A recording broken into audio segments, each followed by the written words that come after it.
I was like that for a long time too. Like since I was a kid, I wanted to get me an international just because that was the back in the day. That was it. Pen. That was it. Yeah, pen was the name. Like that. That's what fishing was about right there.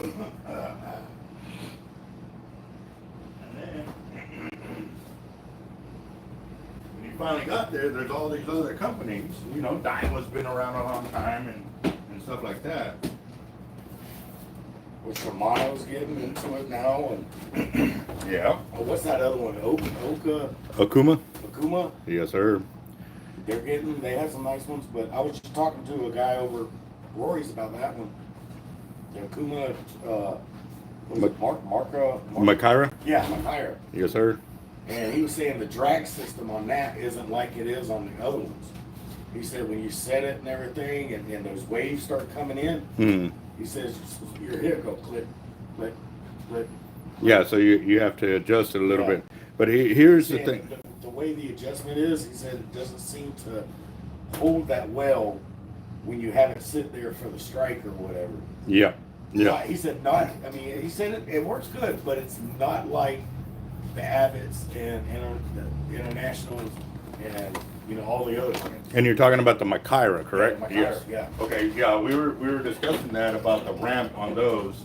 It's either all or nothing. All within like a short period. Yeah. Like it's a super fast ramp.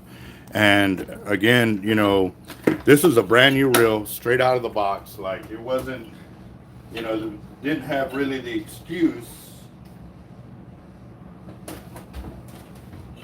Why do we have a solid braid here? Let's see, hold on real quick. I just saw that. I received an order, but I wasn't here.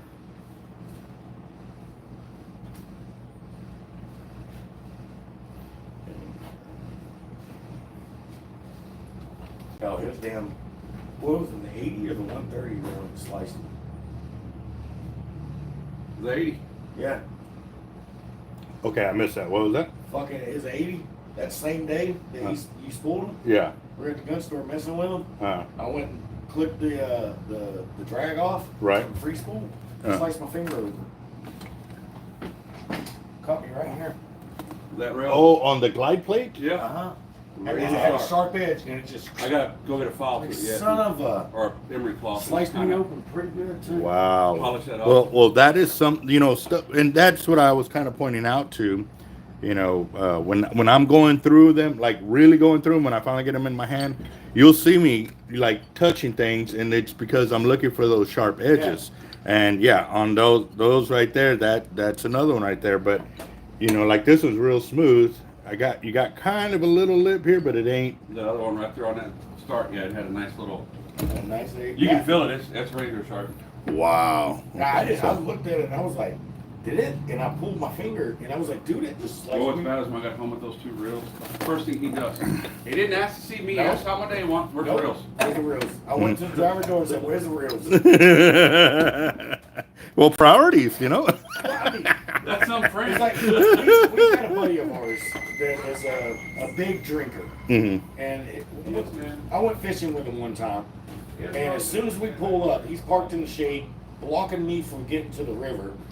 I'm probably 40 or 50 feet further back than I want to be. And they start making mixed drinks on the tailgate. I'm yelling at him and everything. And that just shows you the difference between an actual fisherman and let's just go fishing buddy. Yeah. You take a fisherman to the coast or to water. I don't give two shits about getting a drink until I got lines in the water. Right, where I can sit back and relax, yes. All right, so I just noticed that the left cap here is loose. When I stopped at that Blue Street Fabrication, she got the lady there. Cause I love the beach. And I told her what was going on. She goes, I didn't know nothing about none of that. Okay, that one's too small or too big. This one. What's that? Oh, that lady at Blue Street, she didn't know anything was going on with the beach. What pins? Yeah. Yeah, a lot of people don't know what's going on with that, and that's the problem. That's why we're trying to get that information out there, because it is it's gonna wreck businesses all over the It's place. gonna wreck businesses, it's gonna shut pins down, Mm-hmm. and I don't wanna see it becoming some big hotel. Yeah, this is the stepping stone. They're not telling you this, but that's the end game. That's what's going to end up It's gonna be happening. all- the whole beach is gonna be developed, Yep. and then they're gonna be bitching when we have the next hurricane, why it got flooded, how much millions of dollars got to be spent to build some kind of new wall. Or you just don't hear. Yep. How often does that happen? What's that? Somebody sends you something to fix, repair, or whatever, and then you end up having to sell it to... Actually, not for guys that send us in the gear. It's normally people that are here local Yeah. that have it dropped off and stuff like that. And for years, I never went to that level of selling somebody's stuff off. Like I held on to a rod for like 5 years, and then when they came in and they claimed it, I sold it to them what I paid for it. However, when it got, with moron in office right now, dropping our ability to fund ourselves, Yeah. you know what I mean? Oh, yeah. It forced me into that position where I had, okay, if I'm going to spend the money to pay my guy to fix your reel, I need to recoup that as quickly as possible. And I can no longer sit years and years paid out waiting for you on the hopes you come back to pick it up, so. You get any of these big ones or whatever, you gotta sell off, give him a call and he'll let you know. Right. I'm always looking for a deal. I'm a cheap bastard. All right, what's up, guys? This is Team Hard Life, Capt.Eric Zertuche. Got Henry, John, Oscar, MK, Roger, John Darnell. What's up, guys? Jaime, Robert. Let's see. Robert, what was the package, boss? Because I've gotten in a few, and I've been kind of added over here. And yes, this is an 80 T-Rex, and we are going to be spooling it with what? 130 multicolors and 150 top. 130 multicolor. So you want an inner cord, one color, and Just like we then- did last year. Okay. Let's see. We've got.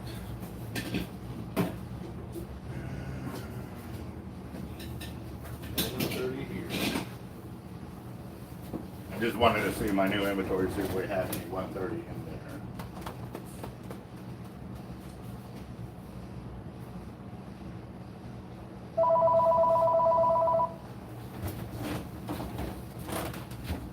Where's the phone? I heard it. There it is. Hard life.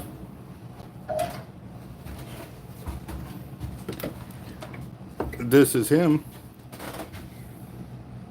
Live on the channel, it's about to spool a reel.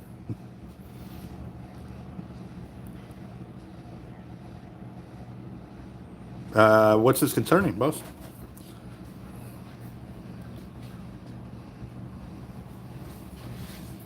Well, I might be able to offer services your way because we ship a lot of gear to Florida. They contact us for our surf weights and our shark leaders and stuff like that, and we're shipping them out over there all the time. So yeah.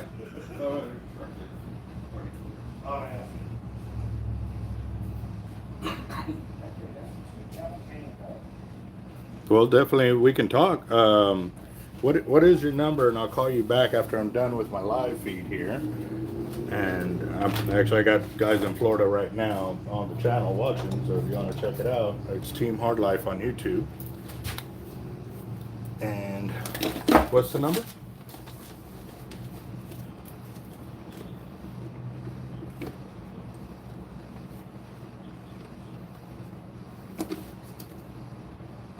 All right, and your name? All right, boss. I'll give you a call back in a few hours. I'm normally live for about 2 hours, maybe 3 hours, depending on how the phone acts up and stuff like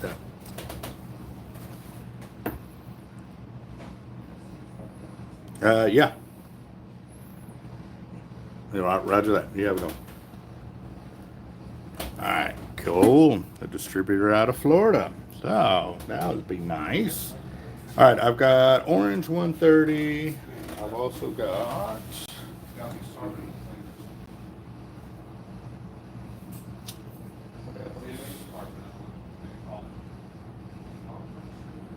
I gotta have some more colors.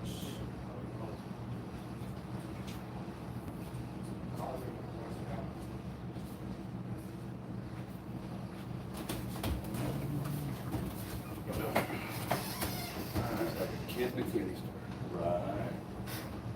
All right, so it looks like I've only got orange and 130. I got white 150. However, I've got these tight line braids here that they are, it says 100-pound test, but that's the 12 strand that I've put on here, and my machine couldn't break it, and it caps out at 110. You need that. Because why not? I mean, Yeah, exactly. Like his gun store, his gun yes. store here. Just Right. yes. What are you fishing with? I don't know. It's I'm fishing with the 5.56 or 380. I mean, I got no problem putting 100 on the bottom. Because for the inner cord, because that too, I'm thinking as well, like if you're getting mowed down to there. Well, I'm already in trouble. Yeah. And I really don't want to reel all that back in. All right, so I've got pink, I got bronze, yellow, aqua, purple, You pick the color. gold, pink, purple. We'll go with pink just because I'm good. kind of. Uh-oh. It's uh-oh.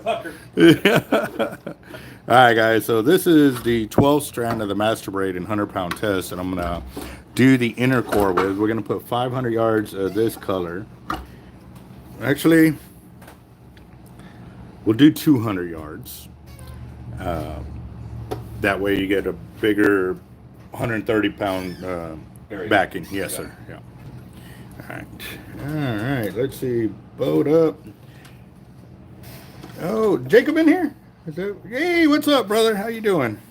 Okay, so actually, it's on the other phone. I just tried to go live with the Duo, and again, it blocked me out.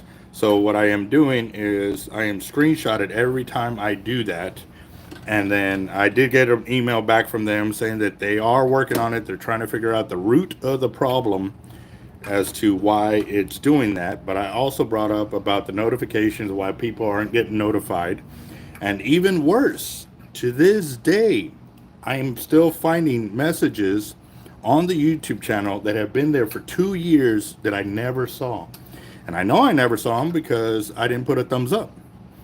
I thumbs up everything that I see because it's just my own way of letting me know, hey, you've already seen this comment or whatever. But if I don't see a thumbs up, I stop and I check out that comment. And this is kind of my checks and balances because, again, too, we do those big deals with the channel of comments and stuff like that. And I don't want somebody to send a comment through that I'm, ignore or whatever, or they think I'm ignoring them. There you go.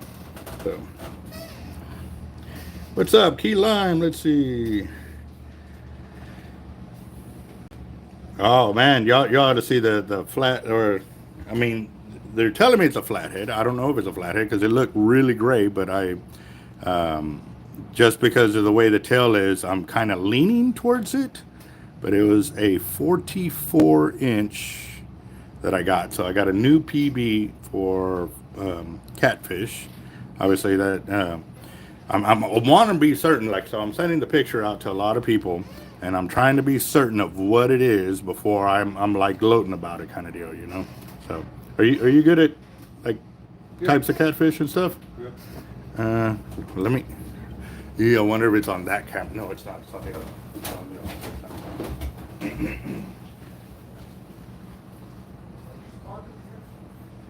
Yeah, all of that is for Hey, Matt, come here.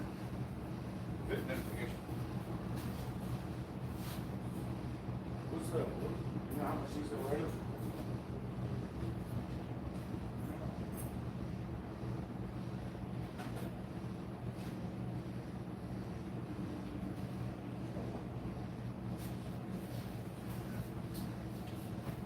Probably got Yeah, I guess we will not do that.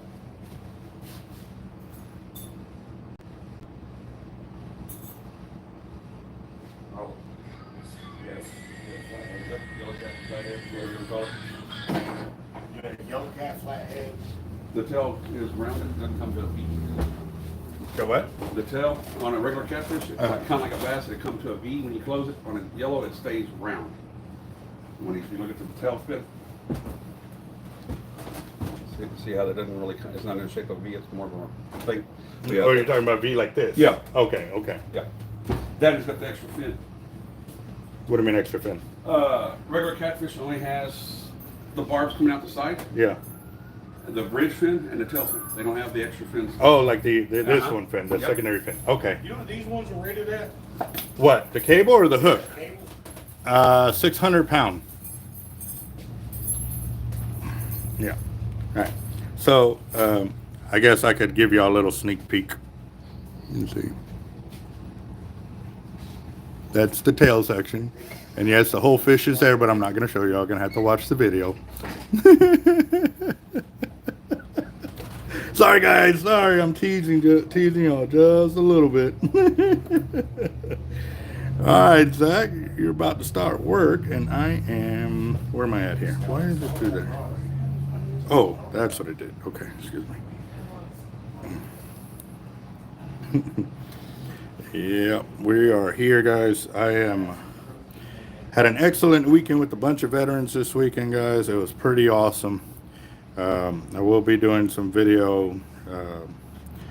I wasn't able to get much out there because when I was doing the cooking, I was in it inside and out, and it was pretty hard to get a camera going and like be able to catch the action kind of deal. But it was pretty awesome. I did catch a lot of the fishing that we did do yesterday. Me and Mondo and Brett and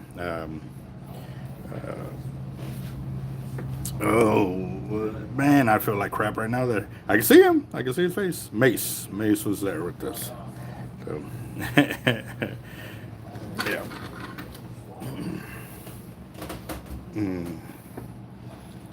Yeah, I didn't get no time-lapse grilling, guys. One, it was not my grill. It was the grill that was already out there, because by the time I made my delivery on Friday and got back into the shop, I was in such a hurry that I even forgot the shark meat here that I was going to cook up for the guys. I forgot that. I also forgot the burner. Like it was all kinds of hectic. So I wanted to get out there in such a hurry that I didn't do a lot of things. So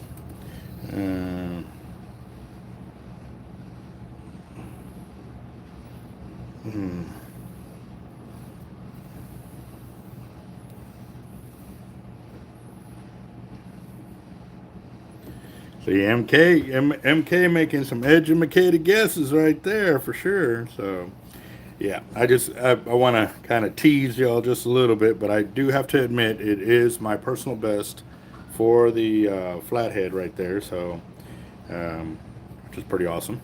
Yep, it was awesome. I was going for alligator gar and end up hooking that instead, which is, I was just talking about it like, to my brother Brett out there. I was like, man, if I catch one of those, I'll be stoked. Like I will not even be mad. So, and then right when Brett was calling it a night, because it was after 10 and we were talking about having to get up early in the next morning, I was like, well, I'll give it till 11. So as he's walking away with some gear to help me get all the stuff back up to the house, I was like, you know what? I had one piece of bait left. So I said, well, let me go and get this one out there and see what's up. So I start pulling in my first HXW, and as I'm cranking like that, it starts getting tight, and I pull up to like, I thought it was like stuck or whatever. I pulled back like this, and whoa, it jerked forward. I was like, okay, we're on. So the fight commenced. Yeah. But again, That's gonna be mine after this damn trip. what's that? What happens down beach? Huh? I'm the bait guy that gets the kayak all the baits out. Ah, nice. The bump on the bottom of the kayak? No, the brass balls. Oh, yeah. Because to get out there and do it at night, if you flip, it's a little sketchy. Okay, now do it at night in the middle of winter with red tide going on. 6 to 8 footers. Yeah. I went one time and See, I figured out. I think it was October. I figured out the bait problem real easy. He's already got the kayak, so yeah, it was October and November. A little chilly, a little choppy out there. I was good on the way out, coming back. They kicked me sideways, couldn't correct quick enough. They were just back to back on top of each other. Wow, yeah. And it rolled me over. Bad thing is I was with a buddy and I forgot to tell him that when I dropped the bait, reel it and set the weight. Yeah. So when I got back, the weight was on shore. Oh, that sucks. Yeah. It was a wasted trip. I ain't going back out. Yeah. What kind of kayak is it? Oh, it's Pelican Icon 10-footer. Okay. All right. Not made for the ocean. But it turns quick. It's smooth. It gets over the brakes just fine for me. And obviously it was cheap. I bought it from a buddy for $200. See what I mean? Yeah, I was talking to another customer about like kayaks and stuff like that, and when he asked me what kind I have, so I just sent him the information about it. And he comes back, he's like, "Damn, this thing's expensive." I'm like, "Well, it's the tools of my trade, bro." I've been thinking about one of the. I've been looking at the pedal drive because there's some things to figure out how the pedal drive would work. How it will work or won't work? Pedal drive going out. Oh, bro, if you're not strong upper body, but you're strong lower body, because if you walk and you're always on your feet, you'll love it. Because now it's just sit back and you're riding a bike out there. I've got a bad back. Mm-hmm. That's what hurts me is if my back's sore. Oh, even worse. Yeah. A pedal for me would be so much better. I've been on a pedal kayak. I can stay on that thing all day. Go talk to Wind and Wave over here in Flower Bluff. They're up there. They're pricey. But talk about getting distance and come back and where you're not dead tired every single time you come back. You know what I mean? Just a little bit ago. A what? A hoodoo. Okay. There's a lot of other kayak companies that I don't know about because once all the pedal drives started coming out, dude, everybody started putting them out and stuff like that. So, but the foot pedal ones are the way to go. It really is. Did you get the one that actually has the propeller or the one that Yeah. has the fin? No, the ones that have the propeller. But I will have to give you this. I already saw a problem with their newest one. It's designed so that way when it's going like this and it hits a rock, it'll actually fold up the fin and they can keep going, you know, which is great. But the waves are probably kicking it back and it's... No. I what I'm thinking is like when you're kayaking over the line, that little notch where it teeters back, you're going to catch it in there. So which means you're going to be towing a line for how long before you even realize it. And so you may tangle up several lines or like, okay, now you got to stop, pull the whole system out to get the line off of there. And if you didn't catch it at first and maybe you did a circle or two, then like what kind of problem is that going to have? Now the propeller has its own problem because as it's coming and it's spinning like this, it catches a line on the shaft and it wraps up on the shaft. So it's coming from two different directions and stuff like that, and it's a pain in the butt when you do it. So, but if you catch it early enough, if like you're used to it, and you catch that, like okay, it feels a little heavy. If you stop and you disengage everything, then you can move around. But normally, what I tell guys is, if you don't know where you're at, disengage the whole system. Just come in hand paddling because it floats on everything. Huh? Floats on everything. Well, that's fine. But when you have all your lines out, and you drop a bait somewhere in here, and you don't know where you're at, the best thing to do is just disengage the system and come in with your hand paddle, because by then it's easy anyways. Like you can literally sit there and you're gonna get pushed back to shore. You don't have to paddle. It's the getting out there is where you need all your strength and stuff. What I do is drop this bait out this go out this way, just turn around. Yep. Yes, sir. Yeah.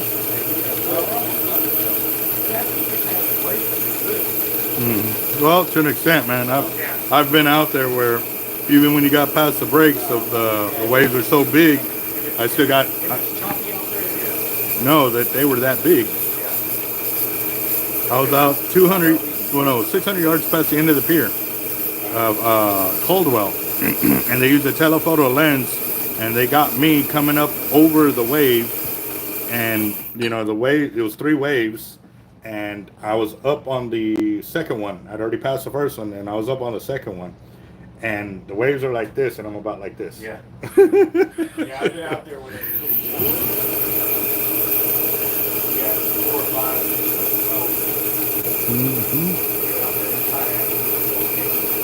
12. Oh yeah.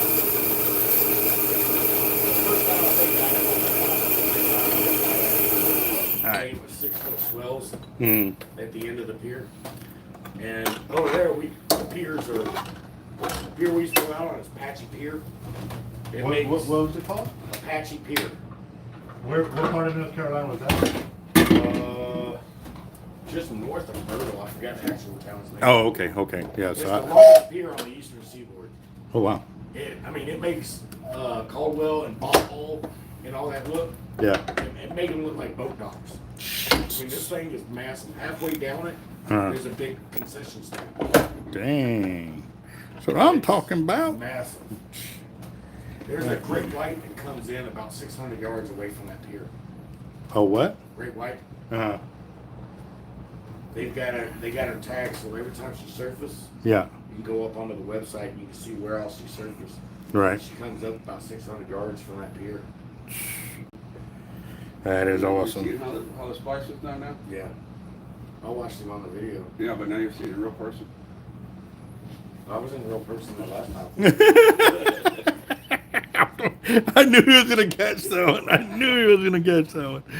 What's up, Luciano? MK. What's up, guys? How y'all doing? So I'm putting the 100-pound of the Cortland 12 strand into the 130 of the tight line braid here, and looks like I'm gonna have to get with Jeff because we're almost out of all of our 130 here. I think this is the last spool. So, yes, sir. Which is good, you know, getting ready, but kind of hard to buy in on gear when it's not moving. But then all of a sudden it takes off, and you're like, "Oh, dang it!" Not complaining, guys. That's not a complaint.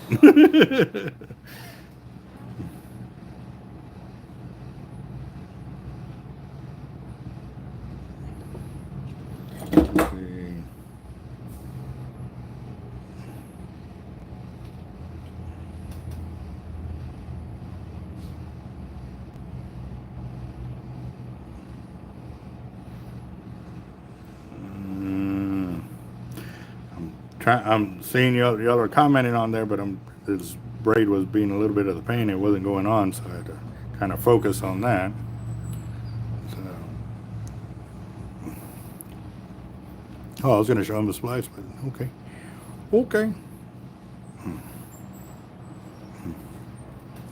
Did you want to see the splice? What's that? You want to see the splice?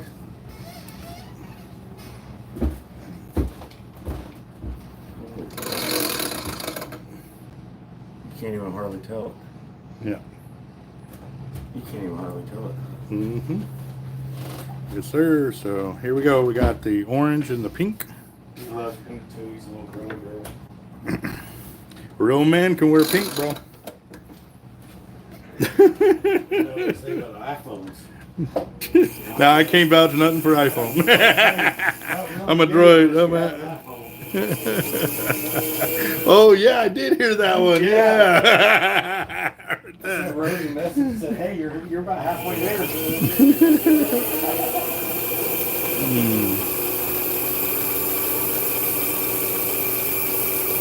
So how's that work when you split mono into color core? What you have to do is you have to tie a closeout knot over the braid where it okay, so when mono goes inside, right where it ends, where the braid ends, you have to put a clinch knot there, you know, so that way it doesn't slide up off the braid. All right.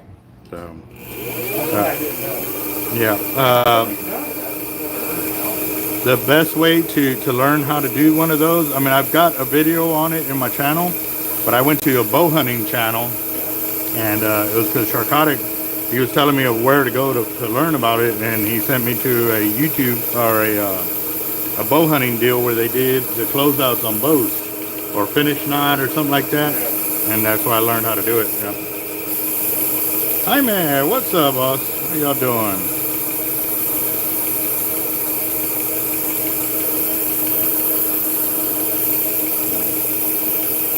Alright, I mean, you be safe, bro. So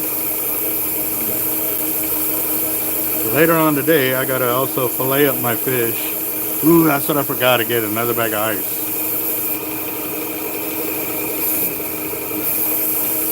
There we go. It's got ice on it. I like it to have be drowning in ice. Oh yeah. So what's up, everybody? We got 54 people on the channel and only 26 thumbs up. Come on, guys. Y'all can do better than that. And also, who got to go fishing this weekend? I heard a lot of reports that people went out and got a lot of people got skunked, but I also did hear a lot of reports of bull sharks in the surf. I didn't know if y'all already started making those comments or not yet, but I just want to check base right there. I caught it on my HXW Raptor, and I had a 80-pound test line on the braid on it, and yeah, the fish didn't even stand a chance, because also I was using a 553 Harrington as my rod for it, so yeah. Ooh, went fishing into Colorado. I bet you that is awesome. I got to go up to the Colorado, or I went to Colorado, but it was during the summer, but it was still, everything was covered in snow and stuff like that too, so it was like toward the end or the beginning of when it was about, everything was starting to shut down kind of deal. So. Pretty much, yeah. But it also too, he was about 300 yards out before it finally picked up, so it was basically towing it in is what I was doing. So.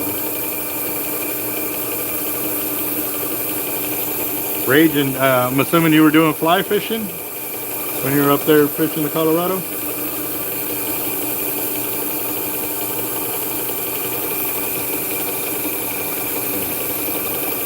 Nice. Very nice. Alright guys, we're coming up on 1,000 yards of line on the reel, the 100 to 130 mix. I'll stop it right when I get to 1,000.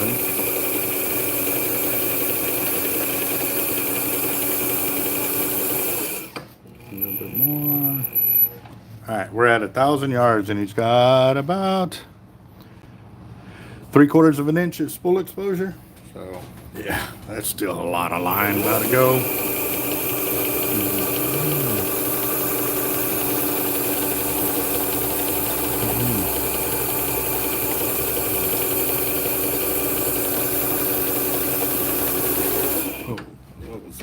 Something.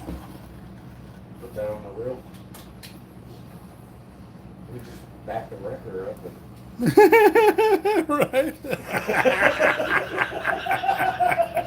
replace the drum with this thing. Yeah, right. No more cutoffs. Well, how far did you run it? About 20 yards.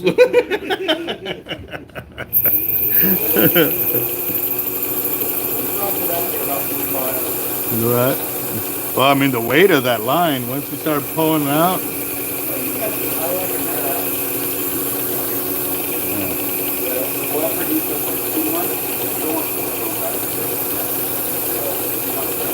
You'd have to use a boat to anchor the leader to on one of the cleats to be able to move it. Uh-huh. Yeah.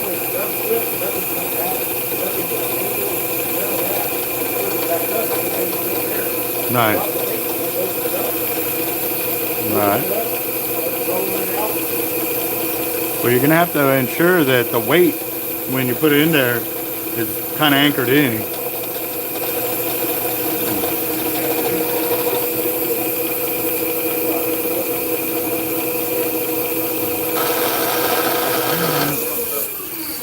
We're at 1,346 yards right there. Let's see.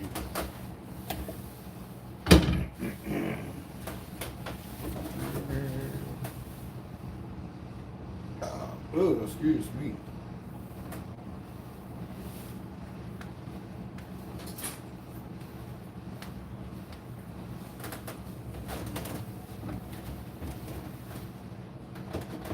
Well, boss, I'm gonna have to go with the 150 from here on out. All right. I believe you got 130. Damn. Got you all cleaned out last 2 weeks ago. Yeah.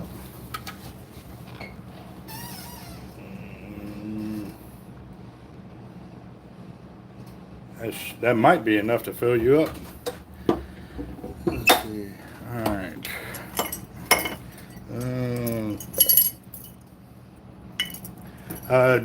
Yeah, John, there's a few guys that have made homemade spooling stations. John Holiday was one of them. Yeah, cardboard box and some other gear put together. That's pretty nice. That's pretty nice. I haven't seen John Holiday on here today. Is he on here?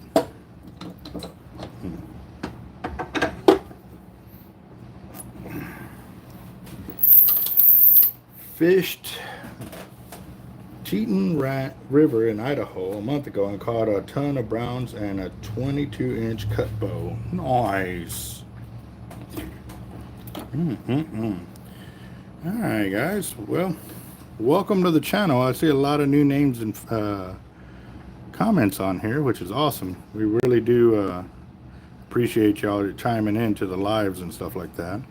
We are out of Corpus Christi, Texas. We do fishing from, you know, the Bolivar Peninsula, which is north of Galveston, all the way down to South Padre Island that borders Mexico. And then I've gone as far north as the,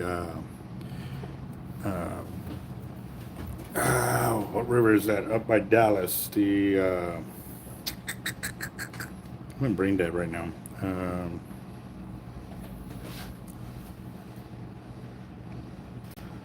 I can't even think of the river. Like, and I caught so many gar in there.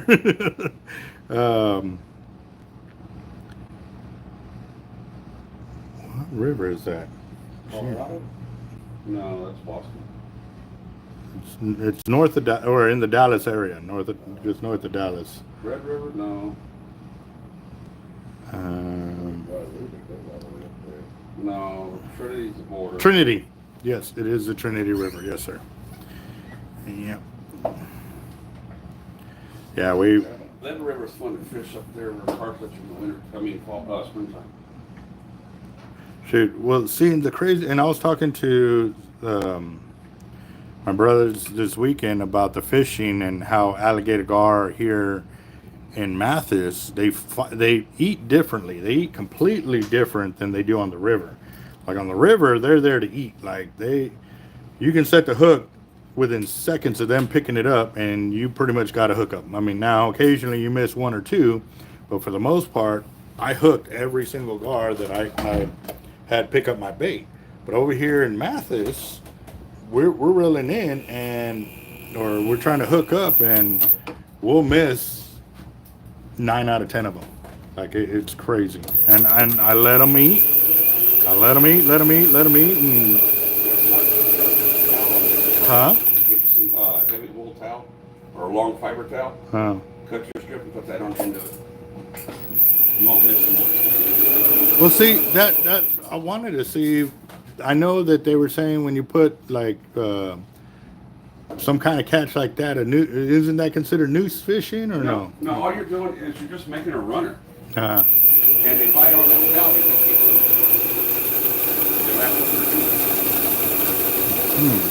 And that's legal for like tournament fishing and stuff like that? Legal fishing, I don't know about tournament. There's nothing different than the rules. It's all fishing. The white towel is the rules. But they bite the towel. Wow, this ain't gonna work. Oh, God.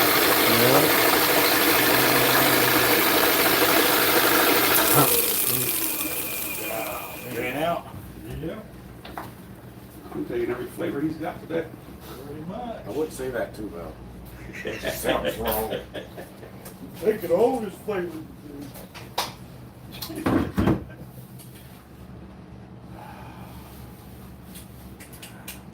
Yeah, that actually works. I'm about to get a wallet here.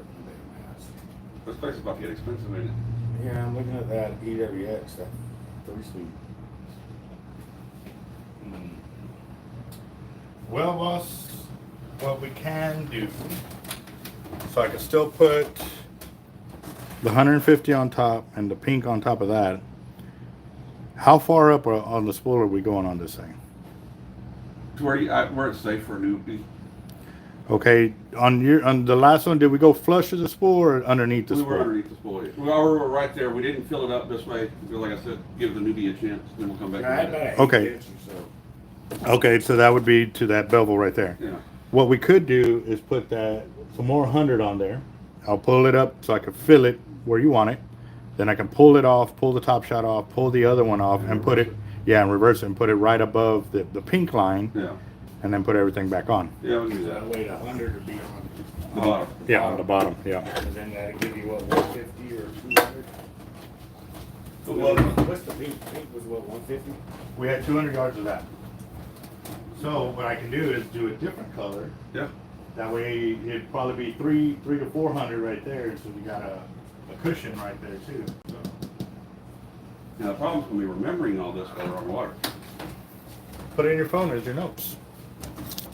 That's what I do. Like Actually, all I gotta do is go look up the video. only if you have signal. Before I go fishing, just so I can write it. Oh, okay.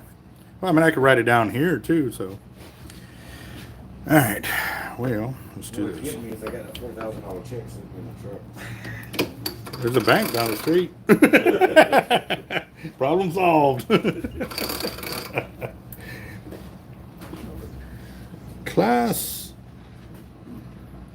Class Royale, what's up, boss? K1M, how you doing? Big up smoke. All right, Yeah. let's see. All right, so what we're doing here is, and actually, I don't even need to do this because all I'm going to do is I'm going to spool this up so I can get more line capacity for him. What we're trying to do is get the line capacity to at least the bevel here and fill up his reel so he can go fishing with it. Right now, I've been running out of braids to actually make that happen. So what I'm going to do is I'm backtracking. I'm going to make, I'm going to use 100-pound test of the Cortland braid to give him his line capacity, and then I will invert all the line and put this under the 130 and the 150 and put it right above the pink. So here we go.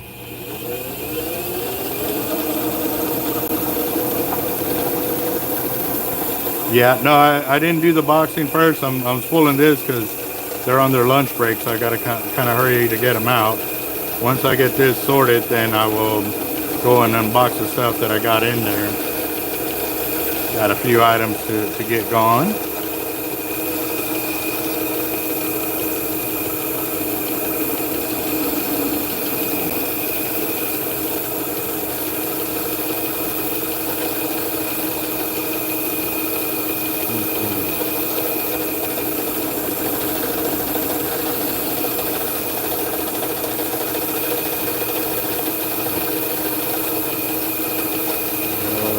This is looking good on here.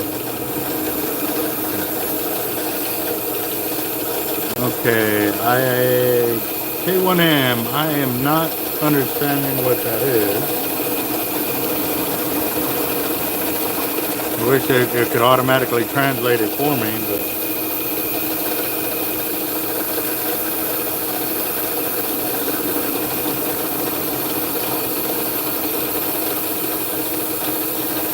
I'm gonna stop it right at 2,100 yards.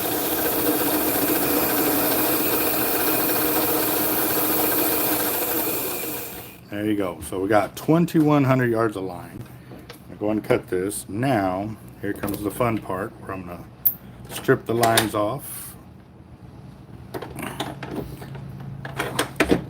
that way we can put this line underneath the 100, 130 that's there.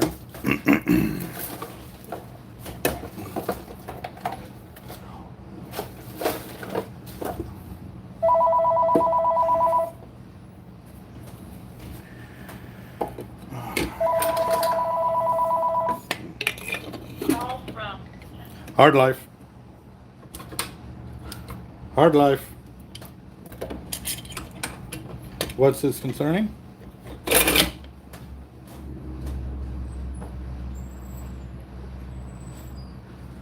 Okay. I don't know. It says IMF. we're not doing that. So you said the 83 speeds right about a gram? Yeah. Okay. Roger that. But you can't spool it, you got to line up on it all. Well, no, I mean, we can do the 100 pound, which breaks off at about, we're thinking it breaks off right at 130. Yeah. So, That's what I was thinking, is putting 100 pound on it. yeah. And there we got plenty of color, so I can actually do the staging, put it like every 500 yards, change up a color, and Yeah. yeah. Yeah, we can do that.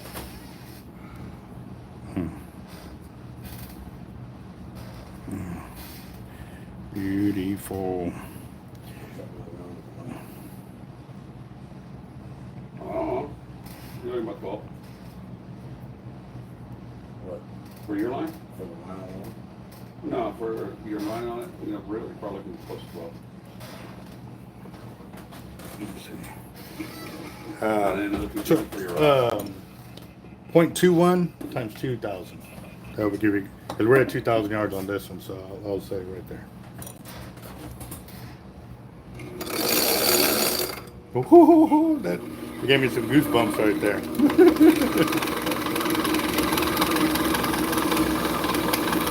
Also, you doing cash or card?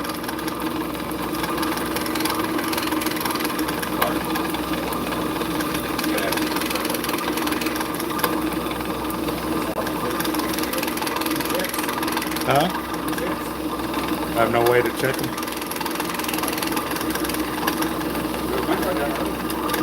Yeah, there is. Yeah, a little further. But yeah, because I'm still got to down spool this down, you know, flip it and then put it back on and then start spooling yours.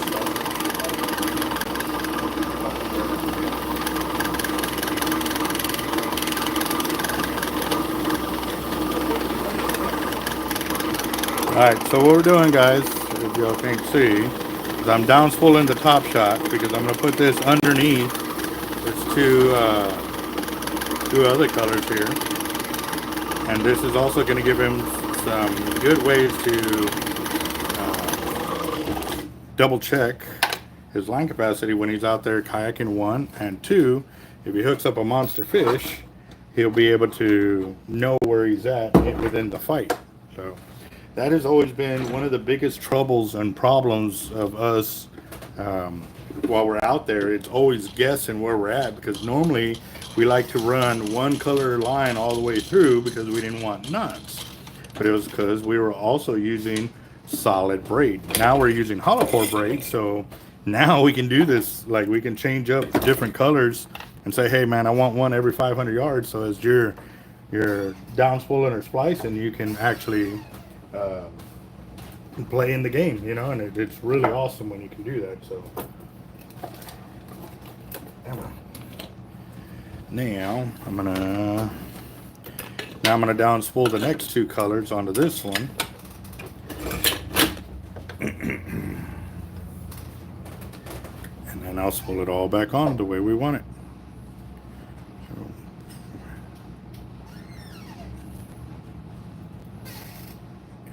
But yeah, we're right at 2,100 yards of line is what we put on yours. Very good.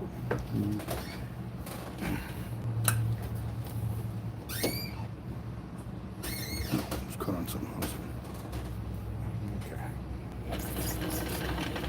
Oh, I need to. Oh. Ooh.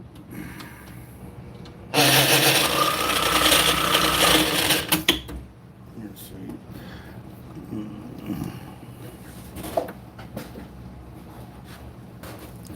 Yeah, I was just about to ask that, Toby, to see how things were going in your area. I know you said a lot of people had fences go down and roofs tore off their houses. Still got all y'all in our prayers, man, that y'all get back on y'all's feet pretty quickly.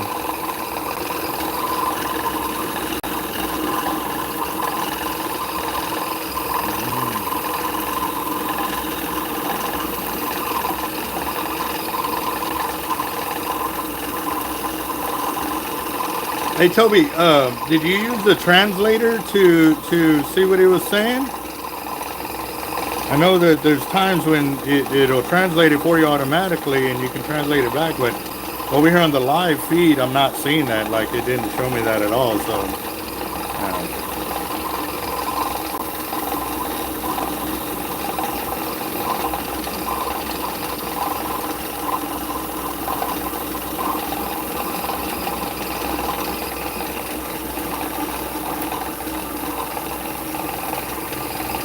you do me a favor? Can you tell your buddy we could bring me a 20-pound bag of ice?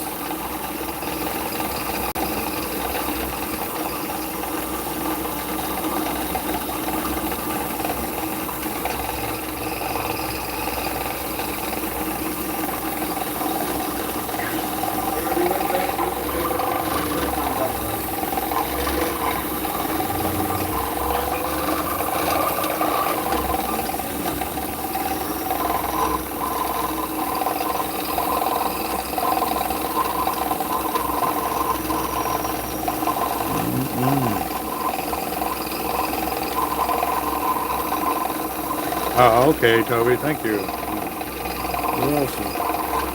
Well, how's everybody's weekend? Anybody else get to go fishing or any progress on? I know quite a people had a lot of damage from the storm. Were you able to kind of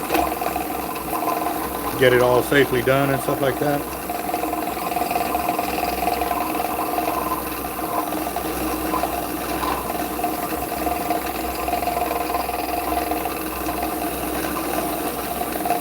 So I did see that on Saturday, what was it, Friday, I was like at 139 or 138,000 subscribers, something like that. I haven't been able to check this morning. I was working on the videos and then doing my VA appointments this morning and trying to catch up on everything that happened this weekend as well with the guys here at the shop. And they're actually over there right now melting down the big block so we can get more orders out and stuff like that. But here's the hollow core braid right here, and the only way to get it undone is to literally pull right in the center of it with no tension on either side. And now I'm going to disengage it here. Got that.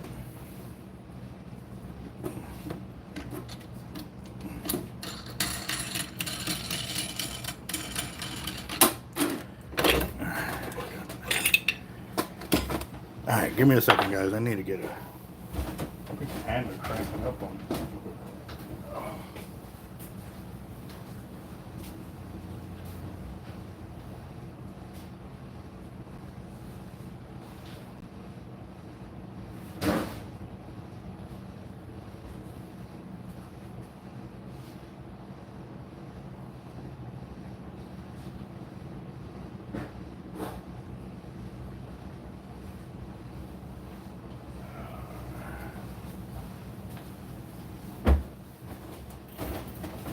Yeah, I gotta spool up all of them T-Rexes and the 50 and a couple LXs and MXL all like, but now I gotta order a braid. Well, we're doing good then. Hmm? We're doing good then.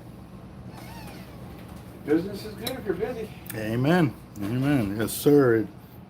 Again, like I say, it's not a complaint. I'd rather be working with What you love. well, no, what I'm trying to say is like I'd rather be working knowing it's being productive, not working trying to make something happen. You see what I'm saying? Like, you know, you're working like when you're slow, you know a season is going to come up where you can you're going to sell a whole bunch of this tackle, but you don't know how much to make, and you're kind of playing in the dark kind of deal. So, but with this, like I know who's those reels are going for, who's customers, that, you know. So yeah. Where is that L bracket at? There it is. I wasn't planning on him buying a real good. Think you created a monster, Bob. No, he's already been there. Mm. The what? That's his thing. He's always fishing. That's always been his thing. On his honeymoon, that's what he was doing. Oh, okay. He was the guy in the background still setting the hook when they were saying the vows. Well, yeah.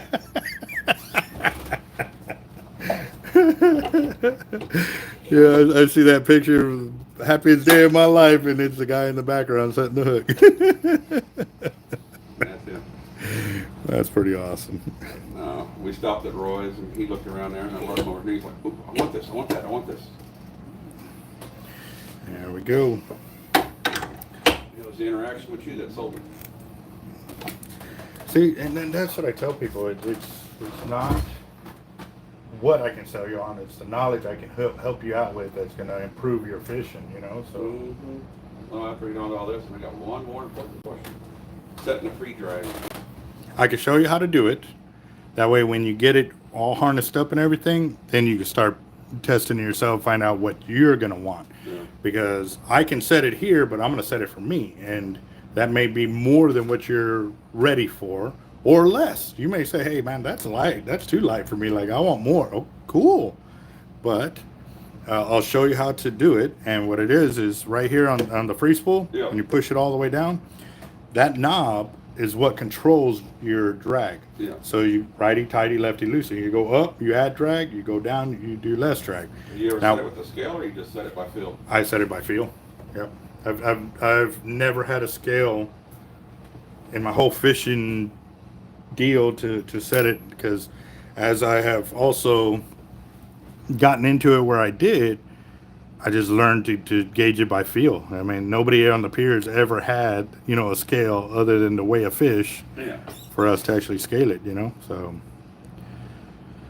but I do know when the drag is peeling off so fast that I can actually sit back into the harness and be completely off the ground. Like, that's drag. That's some drag right there. All right. Yes, a lot of people use pen rails. I used to use a lot of pen rails. I had like, it was 12 to 15 4-aught HLWs, 2 6-aught HLWs, 1 9-aught, 1 12-aught, 4 International 50 VSW2 speeds, 1 30 International 2. That was a single speed. And actually I had 2 of those. And then I had, you know, the Shimanos and the Abu Garcias and all of that. But yes, I originally, you know, like at the beginning of the video, you know, when, you know, 30 years ago, 40 years ago, all you knew was Penn, Abu Garcia, the Newell reels, and some Shimano. But as the years went on, you know, all those other reels started coming into the market, making those bigger, better reels and stuff like that. And now they're crazy out there. Like, there's so many reels, and please understand this, guys. Just because I own a tackle shop does not mean in any way, shape, or form I know everything there is to know. I do not. I repeat, I do not.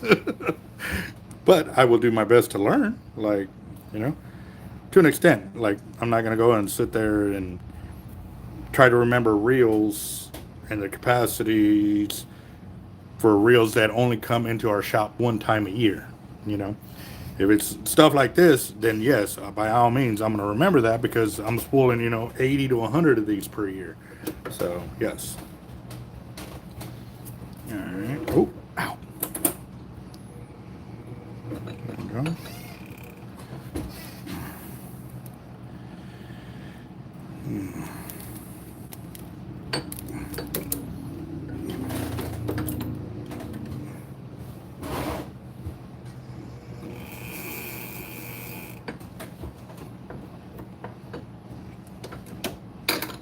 What I'm doing, guys, is I'm grabbing from the splice point and I'm pulling the braid, the outer braid, out that way, just to make sure that the outer braid is not loose around the inner braid, because if it is, it's going to create a catch point that could cause catastrophic failure later on.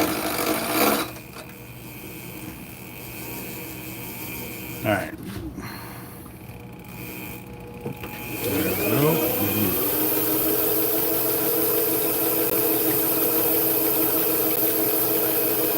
So the 3-speeds are phenomenal reels. I just think they needed to do them in like the T-Rex models, you know. And the reason for that, and the reason why I'm saying it, is that when I'm using the 3-speed 80, I have to back off the drag, engage it more than I would be fighting a fish, just to break my weight loose, and when I engage it and drop it down in that low gear, if I'm cranking and I don't have enough drag on there, it doesn't turn. And that normally happens with my surf weights, and they're out, you know, 1,500 yards out, 1,000 yards out, and they don't want to move because the drag ain't engaged far enough. So I have to back off the drag, increase it, lock it all the way over, then drop it down in that low gear to get it to crank. And if you do that, you definitely want to have 100-pound test or higher to be able to allow it to crank in the way it's supposed to. So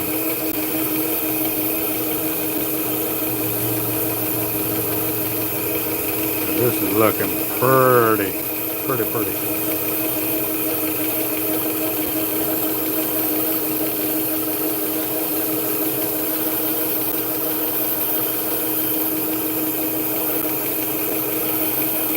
And you got to remember too, guys, when you're talking about abbots, you got to learn the different acronyms and different names for them. You know, you have a G1 series, and you got a G2 series, and you got a Raptor series. The G1 series, for like an SX, it had 16 pounds of drag.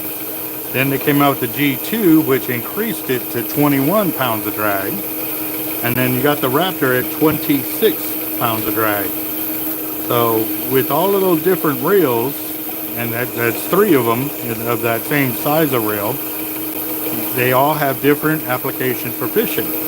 You know, do you want to be able to play the fish with a light line and have a good time with it, then you go with the G1 series. If you're fishing in an area where you kind of need to put some, you know, the brakes on the fish, then you go with the G2. Or if you're like me that like to really put the brakes on them, because I'm all about numbers. At the end of the day, I want to be able to nail in as many fish as I can per hour, because for us, when we tournament fish, it ain't about the catching the one and only fish that's out there. You can go through about 30 or 40 of them looking for that big fish. So I want to know that I'm putting a hook into as many fish out there as possible in that time period, because at the same time too, if that fish is on my hook, then that's a probability of getting me the win over the next person over me. And if, you know, if I'm only catching one fish per hour versus the 10 or 15, then that means I'm giving the opportunity for other fishermen around me to catch the bigger fish before I get to it, you know. But again, it works the opposite way. You know, you can have a guy just walk out there after you move your rod, and he casts out in your spot and then catches the winning fish 2 seconds later. Having a buddy of ours, he was fishing in the spot, and one of the guys at the end of the pier, he was leaving for the night, so he reeled in where his rod was, and he went and cast it out where that guy was moving his rods out of the way. So somebody where he was fishing at threw a rod out and ended up catching the tournament winning fish right there. That's got to be like, oh. So, but it's fishing, you know. You wouldn't put a line in the water. That's the only way you're going to catch, guys. You got to have lines in the water. Unless you're going after them carp that just jump in the boat.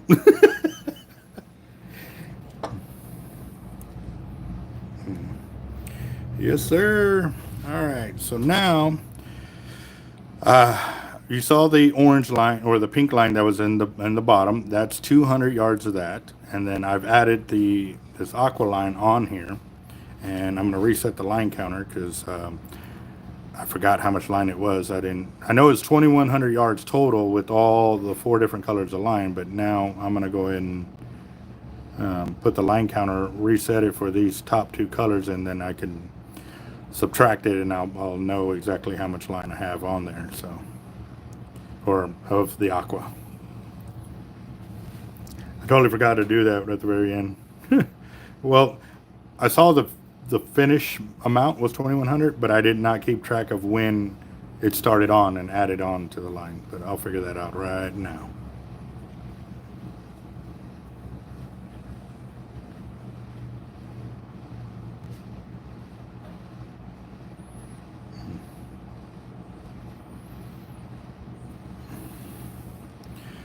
And also, too, guys, just a heads up, we are getting a draft.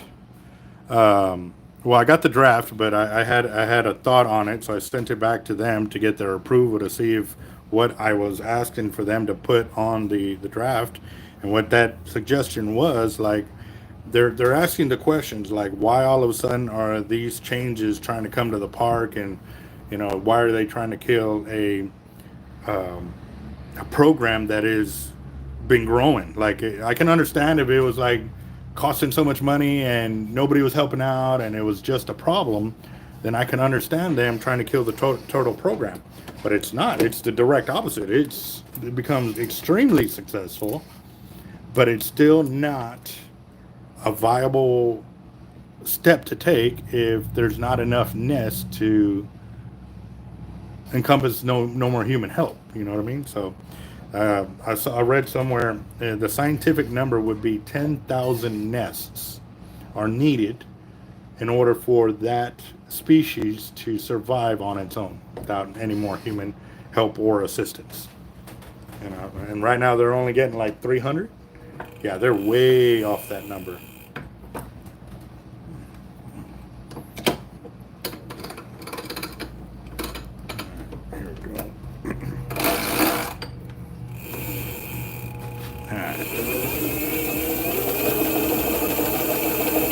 Trevor, what's up, boss?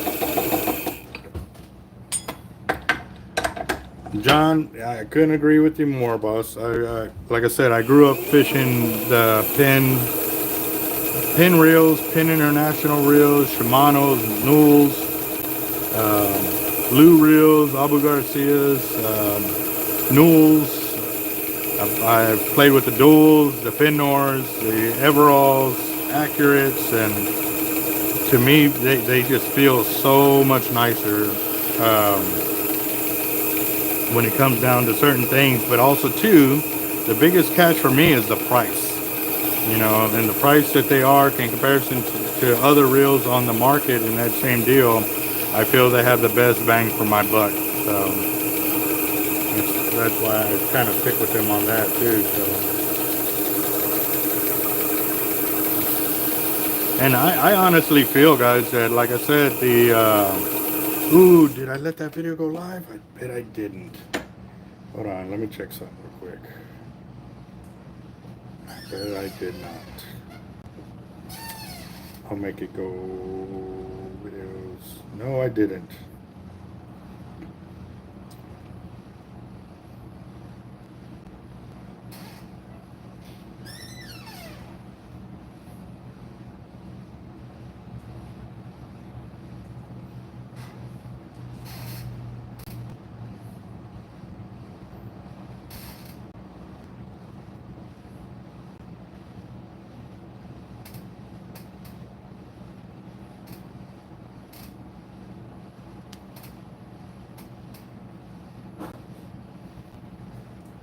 Hold on, guys. I'm trying to title up that video that y'all going to be seeing come on the channel here in just a bit.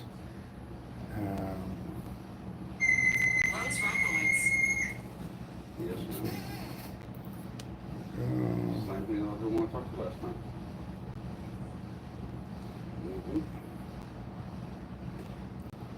No, I haven't. No, I'll be there. We'll be leaving in a little bit, but I'm here by myself. You wanted the money.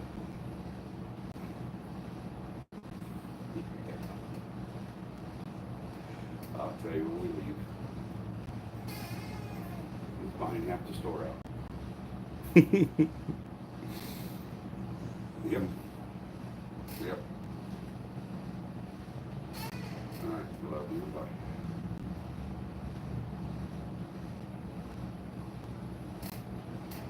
I'll figure it out when I get home.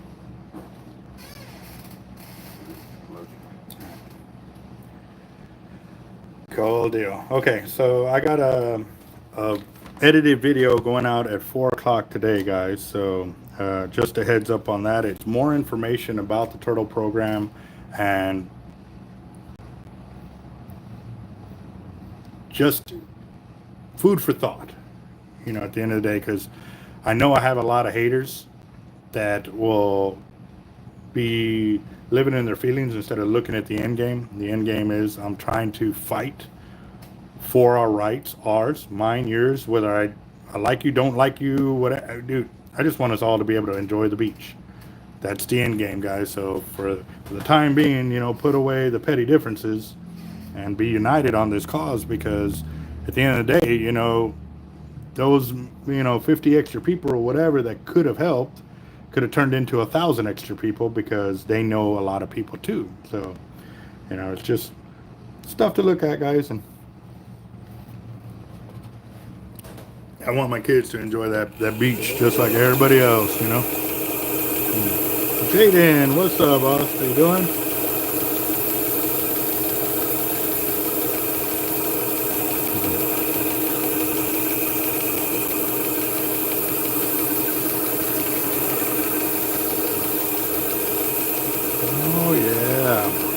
We got 37 people and 47 thumbs up. Pretty awesome. Thank you, guys.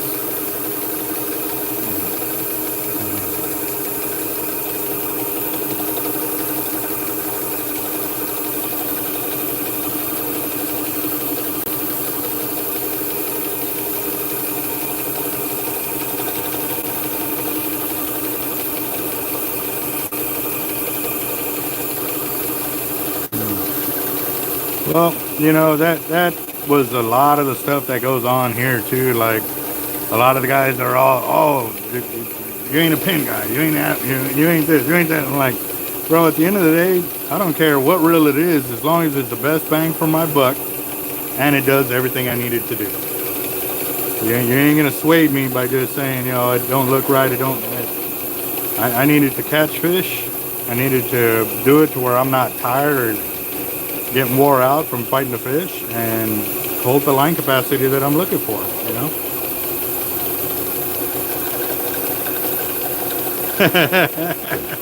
Right, boat up, I can see that one for sure.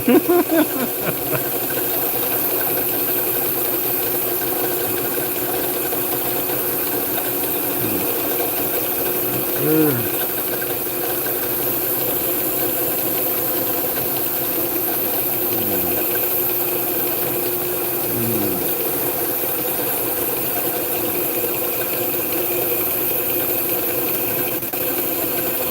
I was watching that, what movie was that? The Quick and the Dead, where they have that shooting competition in the town or whatever. Oh, man. One guy was calling out another guy, and he's like, did someone bring a chicken in here?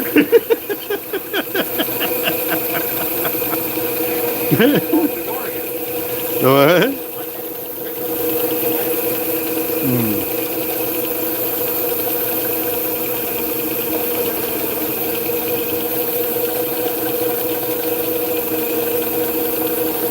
See, I was in love with Daiwas for a long time, besides Penn. Like, Penn and Daiwa were my two go-to reels. Like, if I was gonna fish them, it'd be Daiwa, the Daiwa 450Hs, 350s, and then the Penn 4-aught HLWs, 6-aught HLW.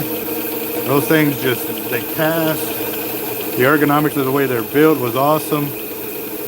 But at the end of the day, being able to cast and then drop down in low gear, and then when it came down to cleaning the reel, like being able to disassemble a reel and put it back together without springs and washers flying in all directions was very important. So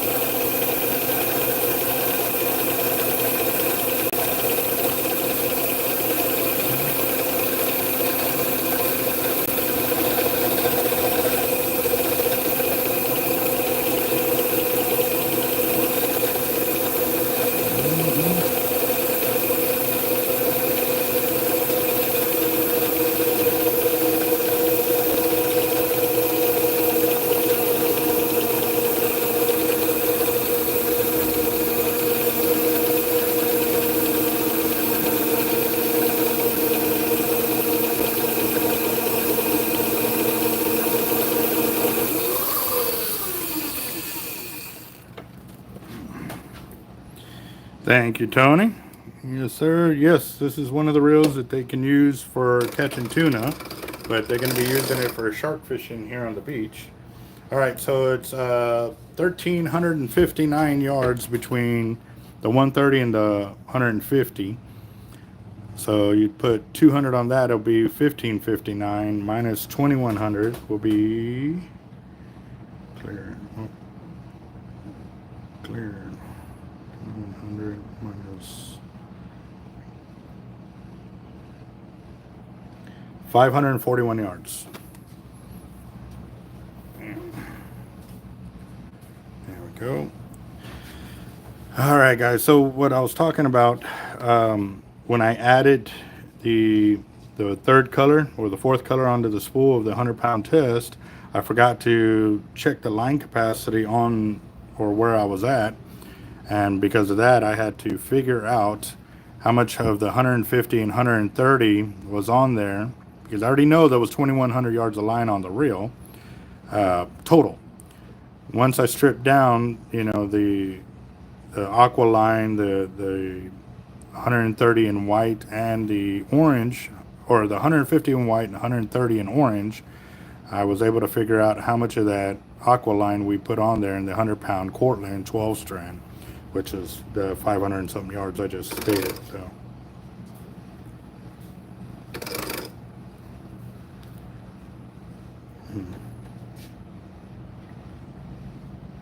yes, sir. I'm spooling up these reels for shark fishing, for land-based shark fishing here in Texas. They're starting to gear up for a big tournament that's coming in here in next month, 2 months from now. Sharkathon's in October, right? You know, I think it's in October. So a lot of guys are prepping. The other day, and I can't remember. I know, that's what I was saying. I think it's in October, so. Yes.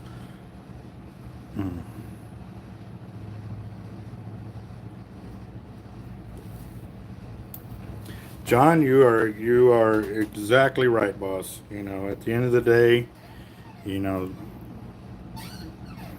having the ability to go for one reel over another, you know, at the end of the day, that's not really the end game. The end game is still being able to go out and go fishing afterwards. If you buy a reel that, you know, you're broke for the next whole 5 months and you miss out on all that fishing, is not a good thing.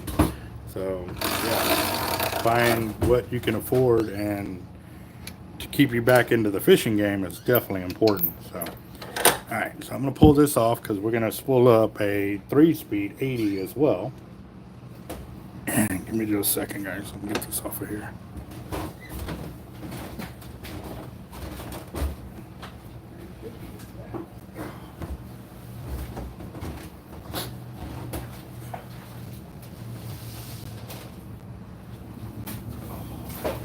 I'm so sore from doing that walking after I caught that fish and had to get back up onto the embankment.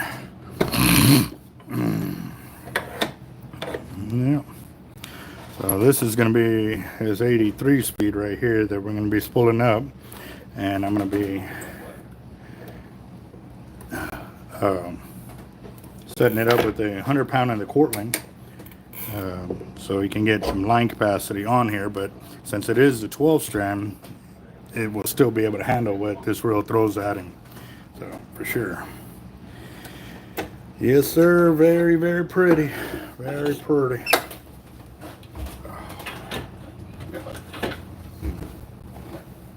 He's still thinking that he's got the cash, so that's all that matters. No worries. We'll slow it up when he gets there. This way he can make his decisions. Yeah, I'm going to pull off the colors that he can play with.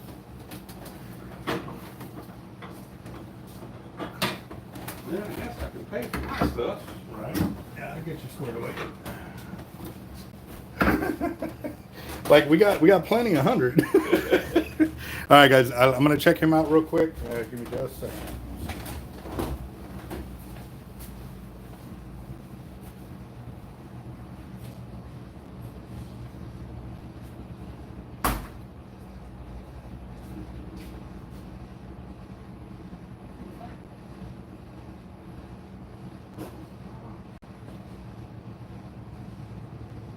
No. Yeah, definitely not excusable like that. Sitting at the last one. Oh. Speaking out of Los Angeles. $495.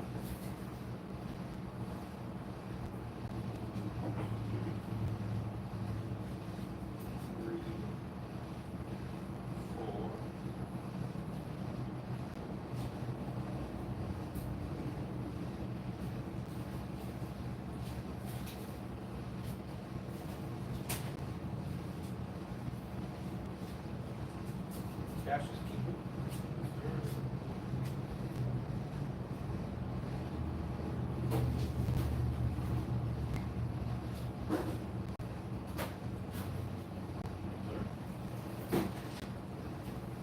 Put this back in the box. Or you want to leave it out strong? I'm good.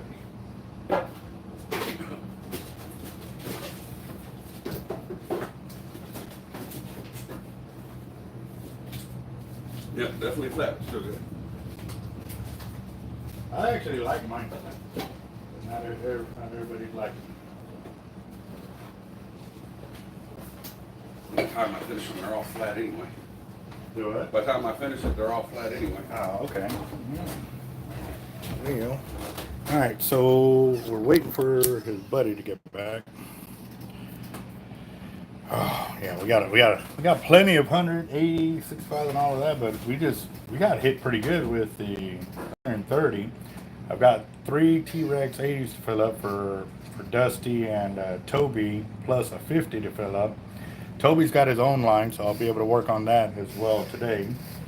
But I am going to be working on a proposal because with what they're trying to do with pins, you know, my thing was with them trying to bring attention to the turtle program and trying to save it and give them alternatives.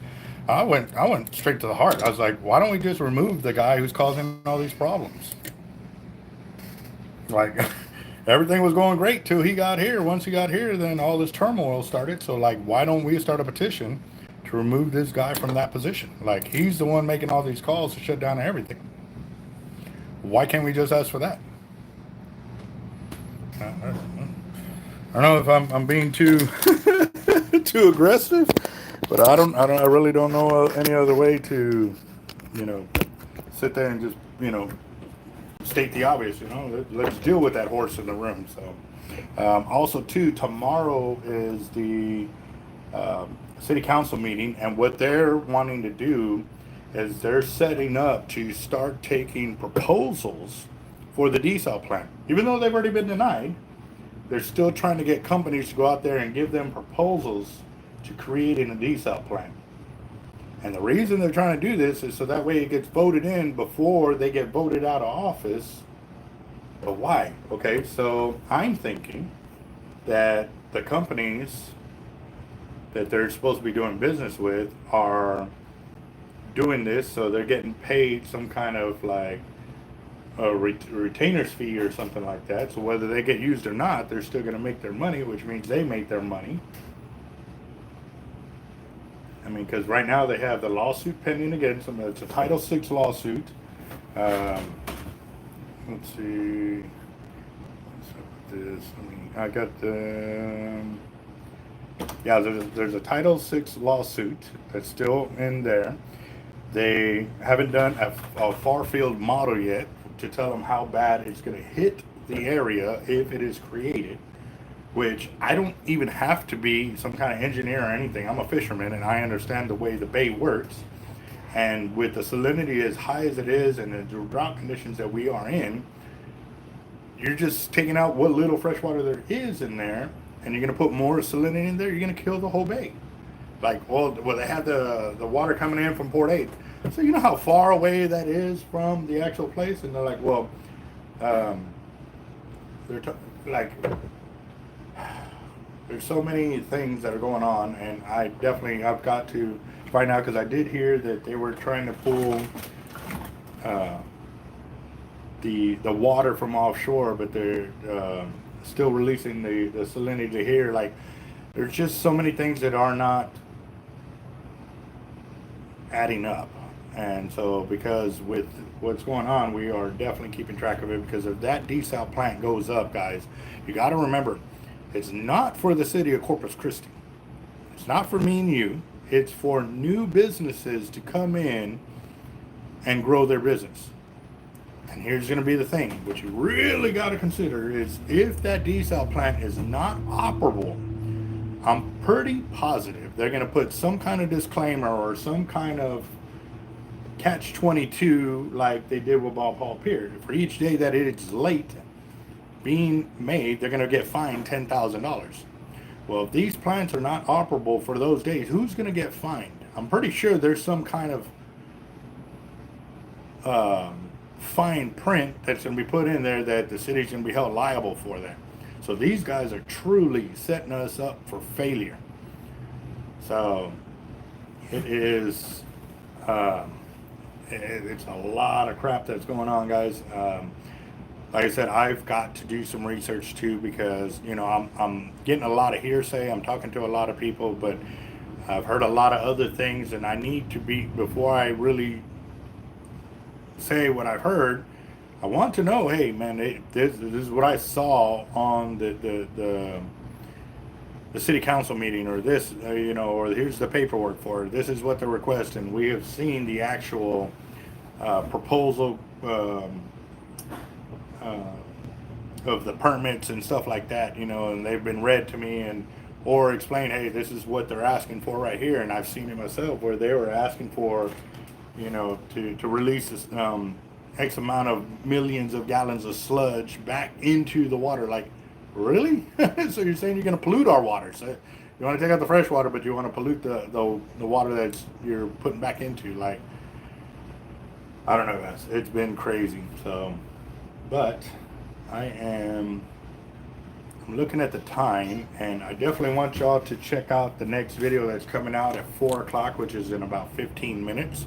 So again, guys, check that out. We will also too, my other phone over here is about to die. It's sitting at 10%. It ain't gonna make it to the end of the video.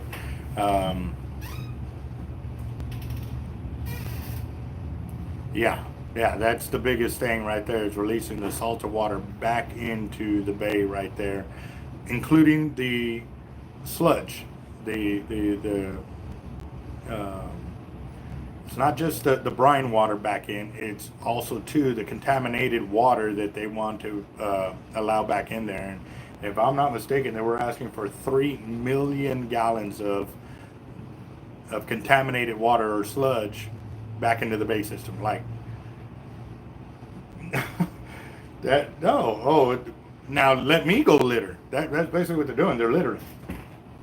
Let me go litter. See what kind of fine I get. Like, no, if I'm not allowed to litter, why are these companies allowed to litter?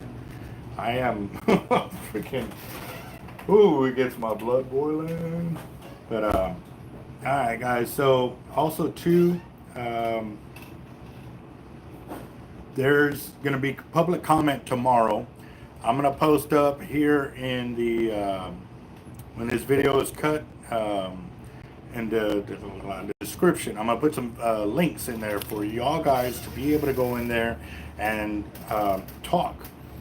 Even though you don't live here in the city, y'all are still allowed to voice your opinions. You're not gonna get 3 minutes. I think you get 2 minutes, something like that, or a minute and a half, something where you can let them know you do not want them to have a desal plant in our bays, or that they need to hurry up and do the far field model to show that it's not good. Because I know something else was, another test was done, or another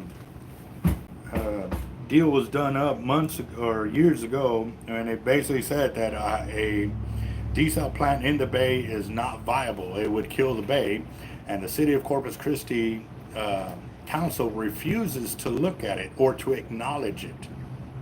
Why are they doing everything in their power to kill our bay?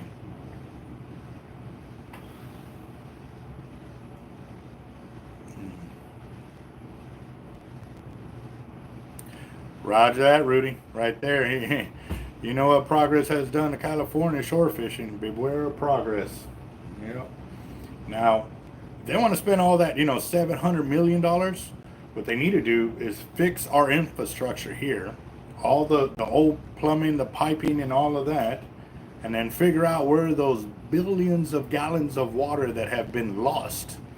In their report, they have lines on there that tells you how many hundreds of millions of gallons per year that have been lost. It says lost.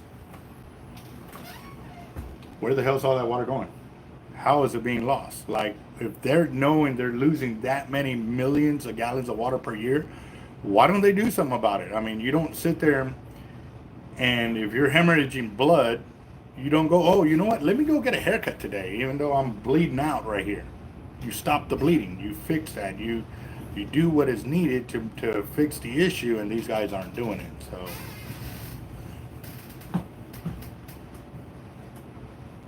Oh, salted fishing using, I got my videos taken down because I was using a firearm. Yeah. Was that here on YouTube? Yep, that they are, man. So, and I wanted to check something. You know, it's funny y'all were saying that. A subscriber suggested that it could be because once I switched over and I put Trump's picture as my thumbnail on there, that it was within a few weeks that I started having problems with it. YouTube channel keeps saying that it's I didn't ask them that specifically, but I was like, you know what, you know, mate, not that I'm changing my vote, Trump all the way. You know, I'm sorry, I don't care who it is, whether it's male or female, they're protecting my rights and your rights, and our government, you know, is taking care of the people, our borders, our military, like they're doing everything to make our country strong and prosperous. I don't care who you are, I'm going to vote for you. And if I can see that you're not, then you're not getting my vote. It's like, so,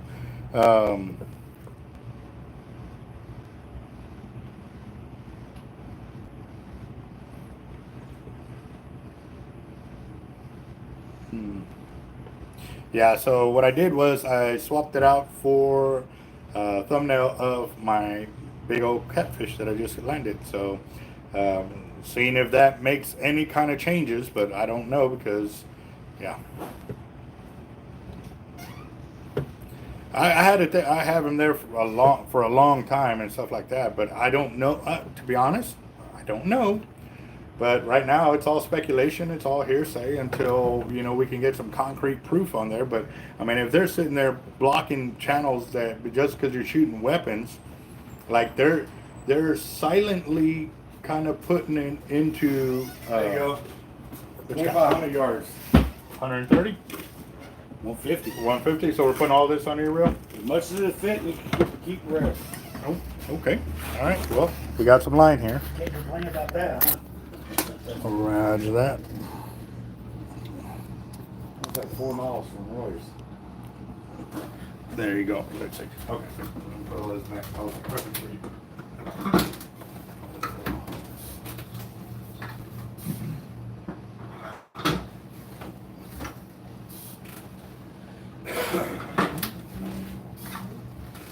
I'm a fucking impulse buyer, huh? Oh. You wanted the pink grill, right? Yeah. I already see it's not there, so I know it's different. All right, here we go. All right, guys. So we've got a tight line of 150 pound. Is my phone about to die, or is that the angle of it? Okay. You're gonna do all one silicone? Yeah. All right.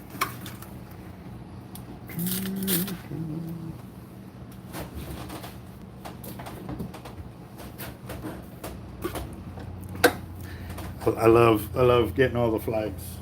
It'd be the first big grill I've ever had that had the only one eye on it. I've always had something sliced somewhere. Well, it'll end up doing that, but to start out, yeah. All right.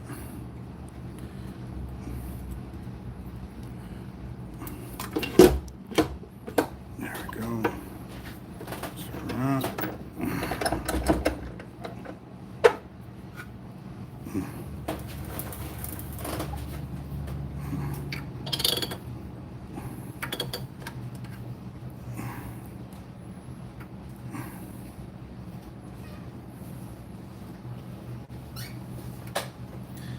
Get this. Let's see. Oh.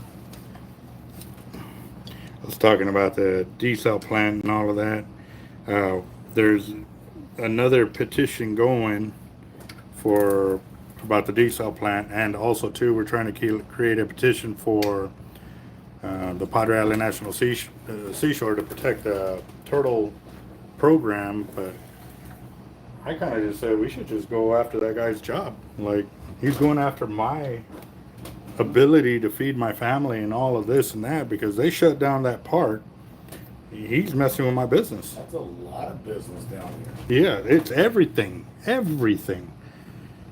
So I'm really, I don't feel like I'm overstepping anything. I feel like I'm going right to the problem. Can you Like, imagine how crowded the other beaches is around the piers and stuff? Mhm. How crowded they would be?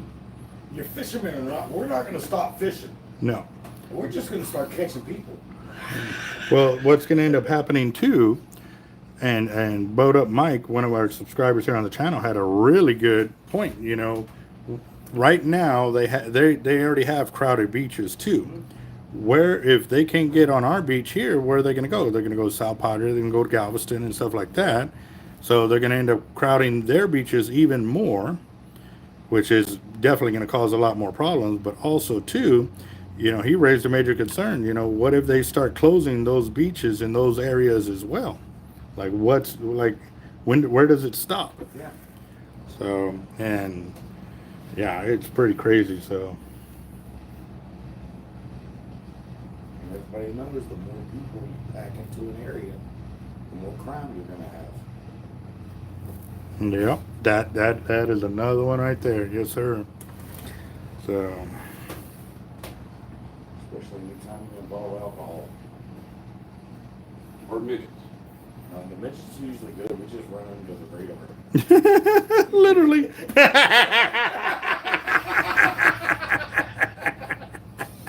Like I ain't even close to being a midget. This guy calls me a midget all the time. You gotta learn to roll with it now. I had to take a jab while I could. Oh, yep. Let's see. Oh man, and that's all we did all weekend long with me and the other vets. We just, This gives 3 poles that we can take out. yeah. 5, 3, or 3, or 6 of them. Yeah, we'll be good. Although that one I have would be a short drop. There we go. Oh, which one? Which one are you talking? Oh, no. Yeah, that'd be a short drop. Does it have all mono on it, or do you have braid? Yeah, too? it's got a top shot, 200 or 300 yards of 100-pound mono, Mhm. and then it's spliced in the 50-pound mono. So it's all mono on it. So why don't you go all braid on it? That's what I'm gonna do later on.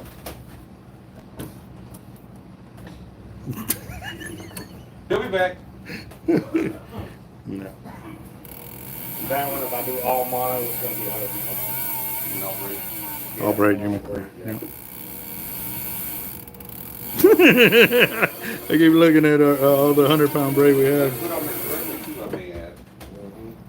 No electrical tape. Let's see. There it is. From Venice. What's up? You reset your counter. Yes, sir. You're at 14 yards right now. The what? He couldn't reach the top anyway now, so he's good.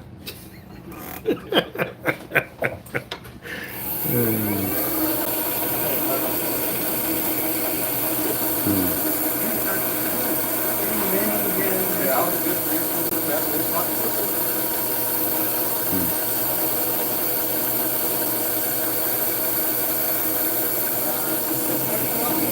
The what? $99 or $15.99? 13.99 for the 24 aughts. Yeah. Yeah. Oh, the thicker ones, the 4-time ones are the $2 more, right? Yes.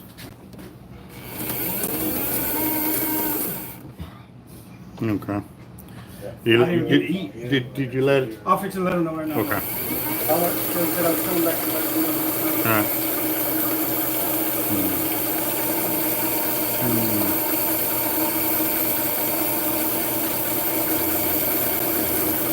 I used to have some 320s too, yeah.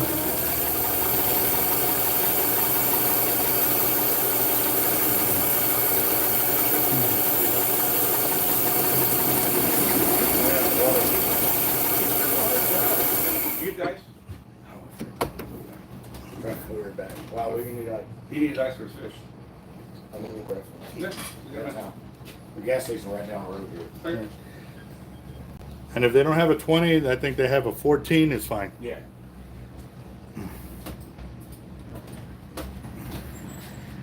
Oh, and I did John's wakes too. Okay, they're already there? Yeah, they're right here too. Okay. All right, well, I can work on cleaning those here in a Well, while. I'm thinking of, Were y'all able to lift up the block and stuff? we got it to lift, but your son, great engineer of mine, decided to try something different than what I told him, Hmm. and it failed, so we put it back up. But Is it up to be able to, is he able to melt down on it or that's not? what he was doing. I couldn't stay there because all that wood was going straight into this. Yeah, okay, I think that's what got me. all right. Yeah, tell him to just work on melting that down. He should be done in a few hours.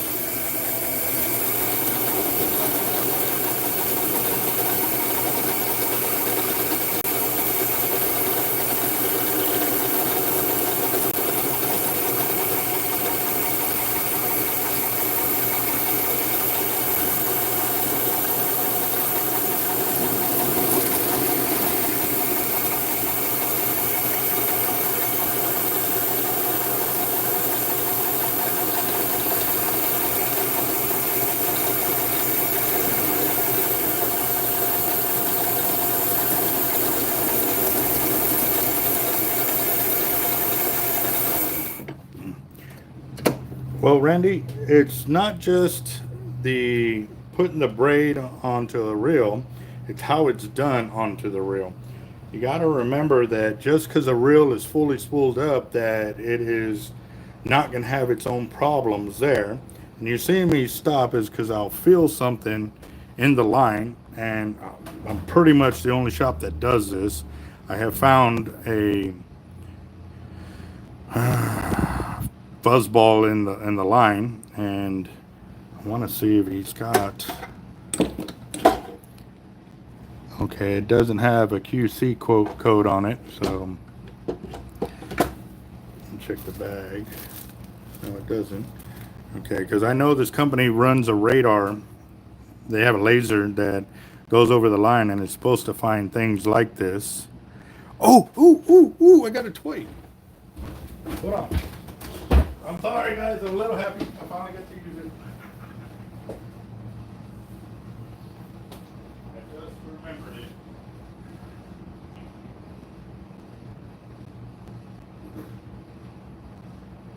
microscope.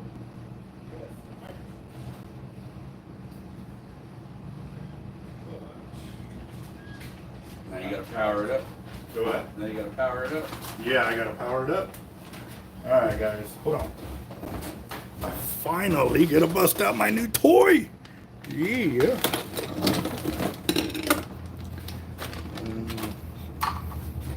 What's this? How about? Oh, I need the wall plug.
just a second. I got a new toy I need to set up, but I need to find my extension cord so I can plug it into the wall.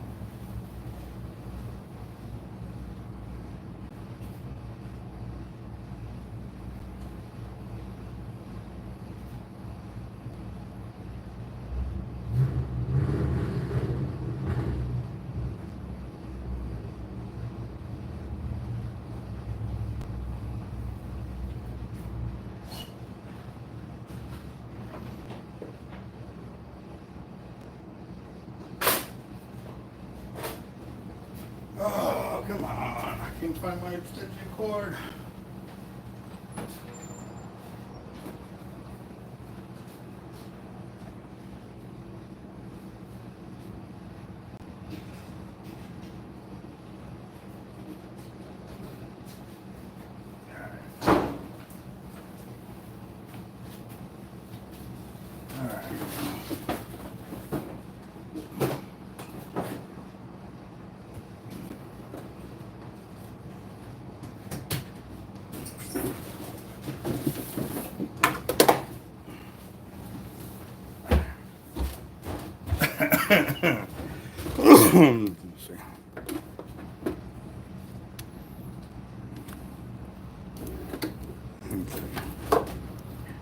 All right, come on.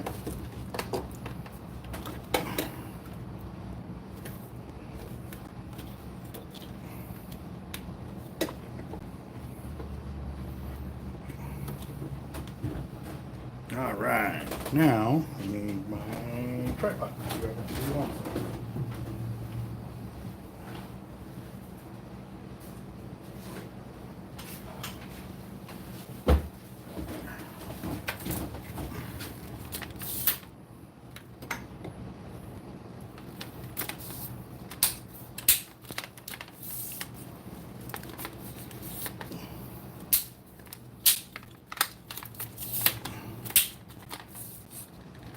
Alright guys, so one of the things I like to do, or to keep track of, is when I find flaws in the braided line, this will allow me to see them a lot more clearer. I'm going to show you what I'm looking at. Give me just a second. So I've got this new device here, a microscope, that'll allow me to show y'all what I'm looking at, so y'all can see it as well.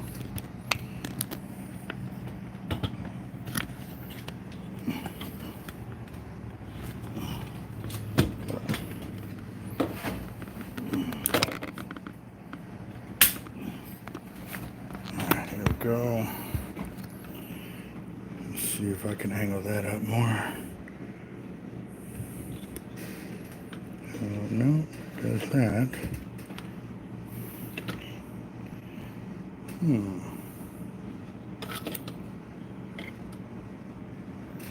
Oh, that sucks. That don't pivot. Well, let's see.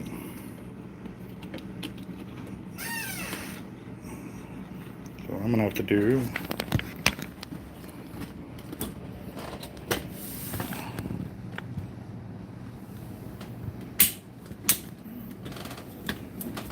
alright, here we go. Alright.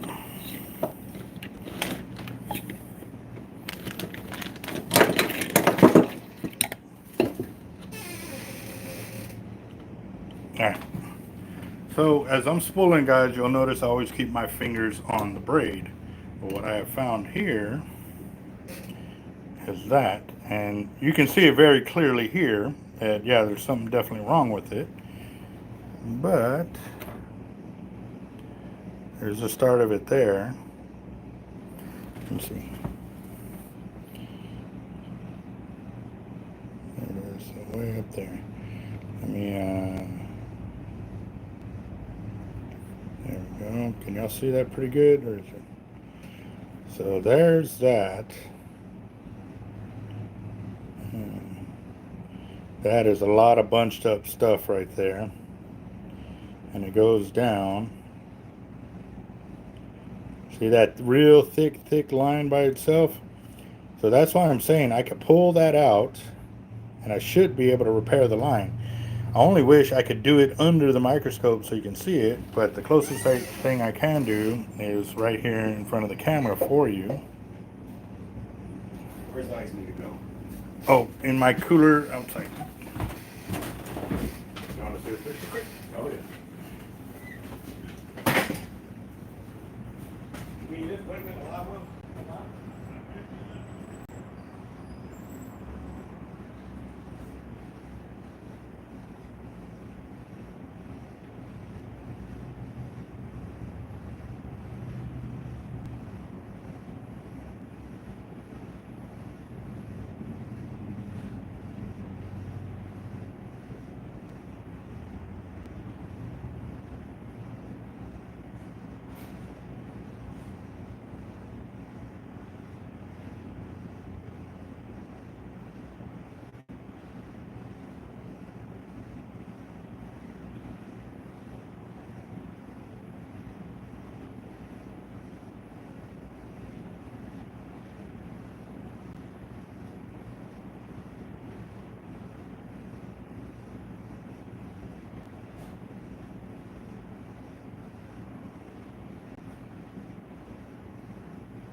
No, on Jasper June. Oh, shit. Man, I've never actually thought about using them for bait. Anything live, yeah.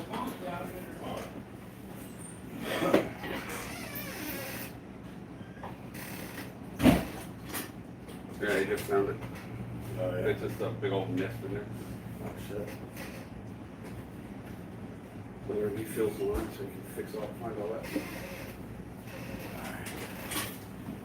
Alright guys, sorry about that. I left them on the channel. I had to go deal with some fish. Sorry. Alright, Hey, here we go. I think I can kind of see it there. Right here? Oh, no, I was looking at this part right here. Yeah, no, it's right there. Oh, yeah, you can feel it. Yep. You can feel it. It almost feels like sandpaper. Oh, no, look at the bigger one. Oh, yeah. Damn. So what I was doing is I was showing, if you look over here, I was showing everybody under the Oh, wow. yeah. But see, what that tells you is that's just extra the debris that got tied into the line somehow. Yeah. So what I'm going to do When is, they were manufacturing or yeah, something. yeah, when it was getting wove up. What ends up happening is when these machines are working, they create a lot of static electricity, Mm-hmm. and so it draws in like any debris that's floating Dust, around and hairs. stuff. Yeah. So you know. Cats. Yep. So what I'm There's gonna no do? stray cats left. They're all Ohio's clean cat free. Wow. Oh, that's what I heard. Yeah. That's what I heard too. Yep. Well, don't forget about dogs too now.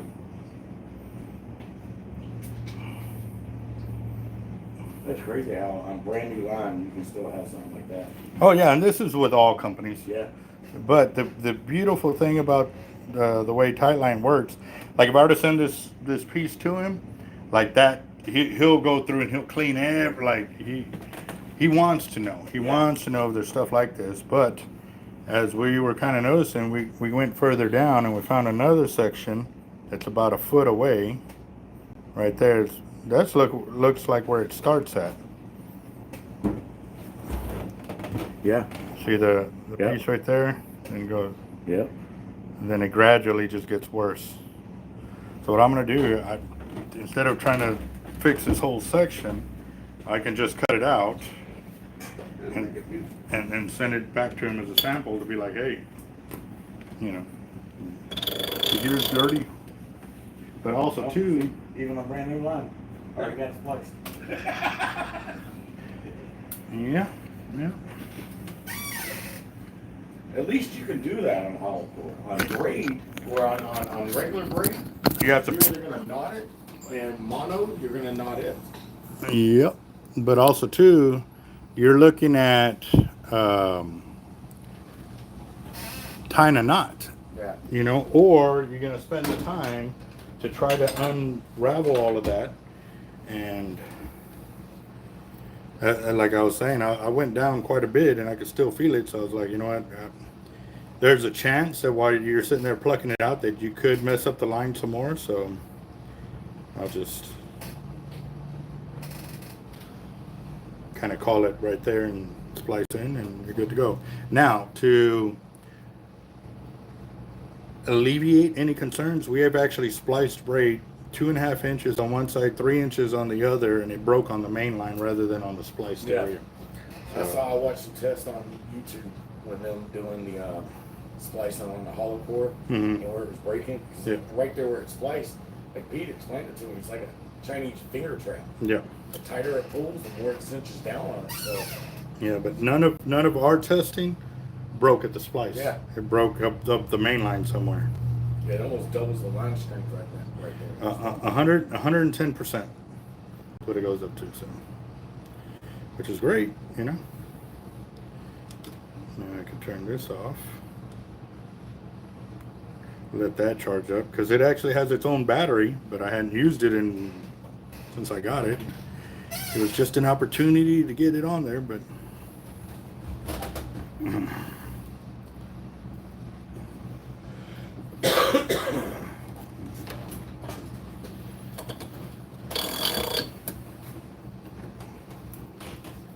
yeah, you're at. Sorry, but that Avid is still bigger. Being an 80, it's still bigger than that freaking International 80.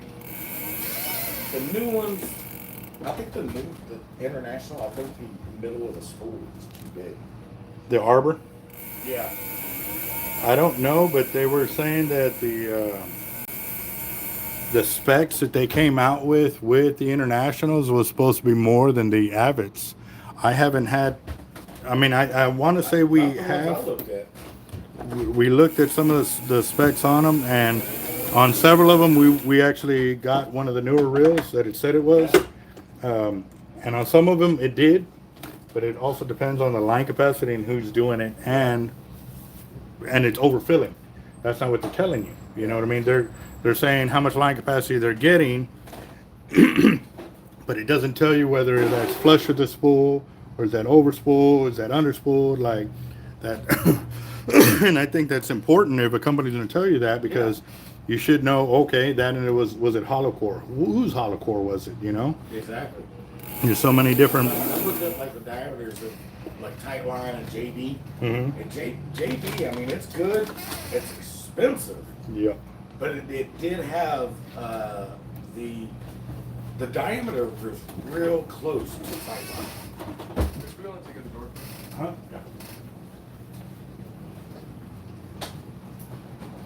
When we get back there, I go to the meeting. There's, Yeah. oh yeah, we got the meeting. This is already paid for. That's already paid for? Mine. That was a 2-speed, isn't it? Mm-hmm. Is it?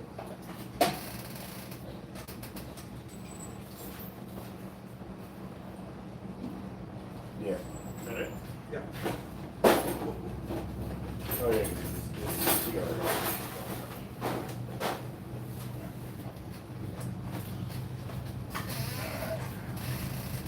I managed to get an extra like 5 or 6 bricks, but because I couldn't put some bricks. And then once you look at the other side, Oh, with taxes and everything. Just over around the edge. that $2,500 school. You won't get that on that. I got 21 on there, and I ain't even full.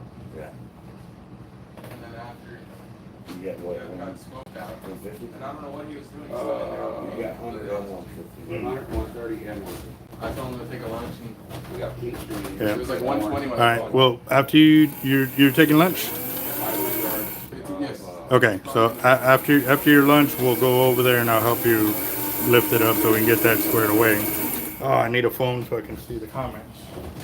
My other phone died. Like I knew it was gonna die. I was trying to end the video.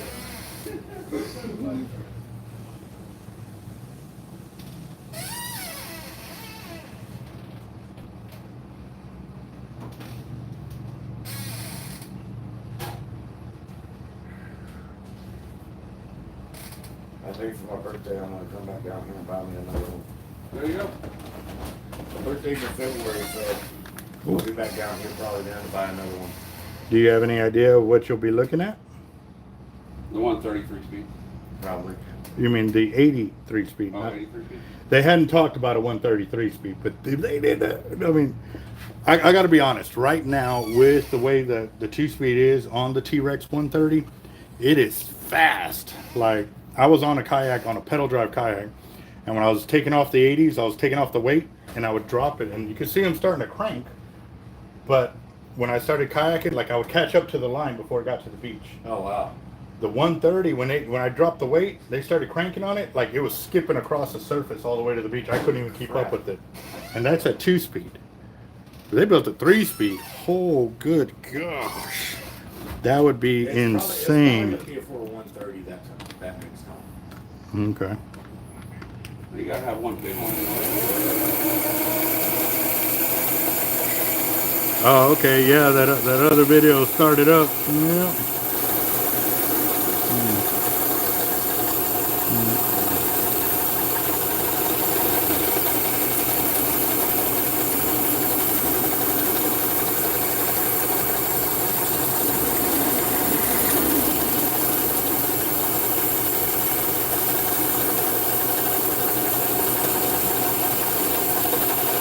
I am, John. I'm definitely prepared to do it. I need to check through my reels because I did, on this last trip, I was casting out with one of the LXs and I had a knot that I tied in there from, prior fishing trip. So I'm going to have to go through my gear to make sure that I'm prepared for these tournaments because there's several tournaments going on. The Fat Man's Bull Red tournament. There's going to be big black drum tournaments going on as well.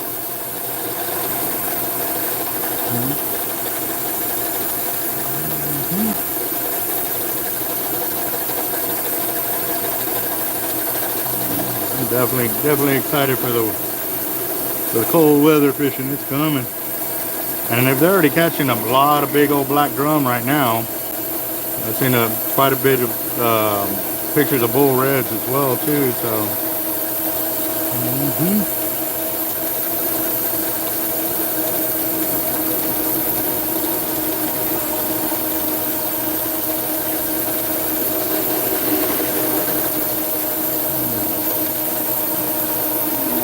We're sitting at over 1,000 yards now.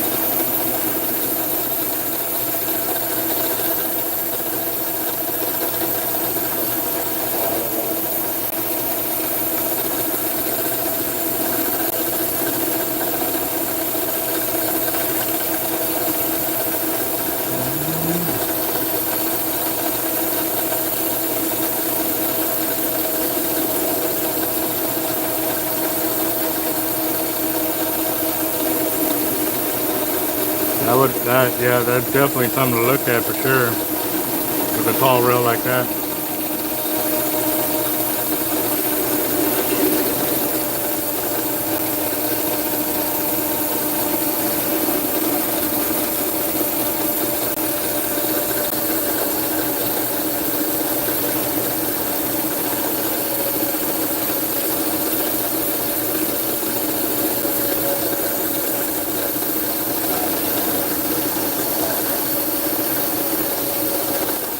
right, I'm at 1,700. How much?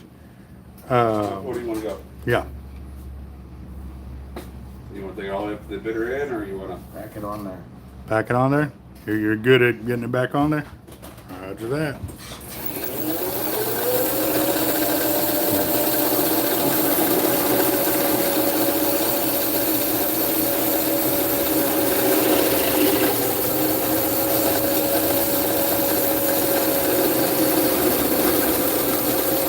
There.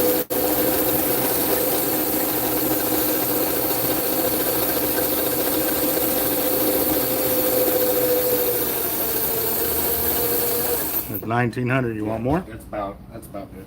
Right there? Yeah. Okay.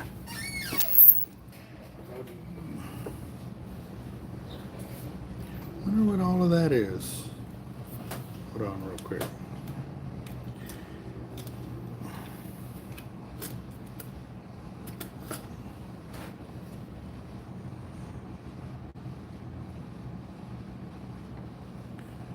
I'm seeing these little specks on here and I'm trying to figure out what they are.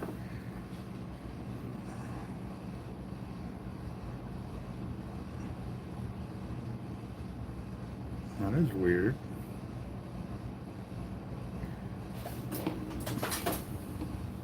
Listen. Hold on, let me okay, you'll see like it doesn't look right.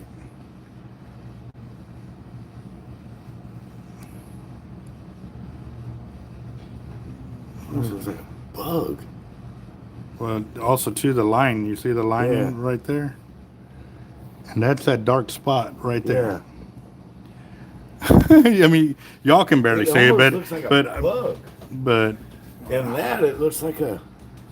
no, it's a melted, looks like melted Yeah. in.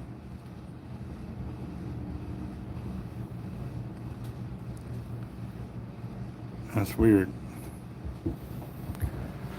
I don't know, man, but to be honest, I don't think you should have any issues with it Yeah. because, like, it wasn't my fingers. Feel it. I didn't feel it. Yes, so it's small enough that you shouldn't have any issues. But again, do keep me informed if you Yeah. start noticing something like that, because I know Jeff at Tight Line Braid. He's all about like It better be good. it better be good. Yes. Yeah. This is the customers here? Yeah, both of those are. Yeah, we're just waiting for his buddy to mail us the rest of the spool of his line so we can fix it up for him. Oh, yeah? Because we're adding more line. He likes it filled like I have mine up there on the wall.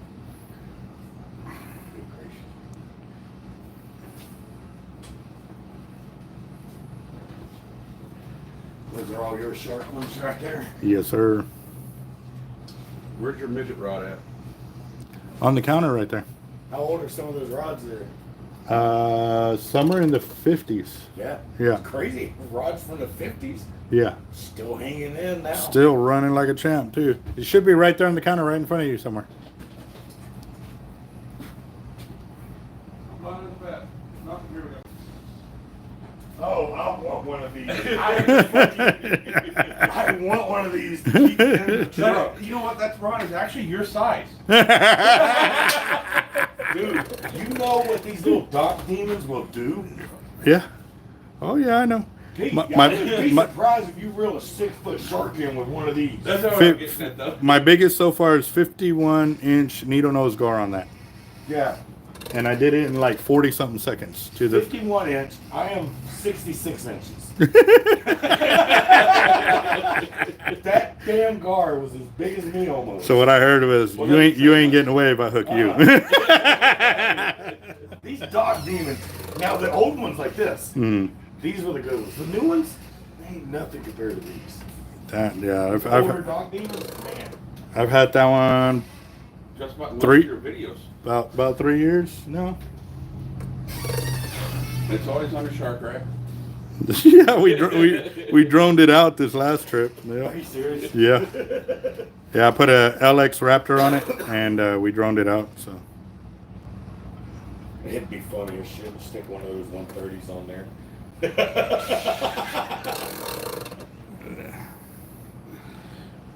the 130 TRX on that little rod.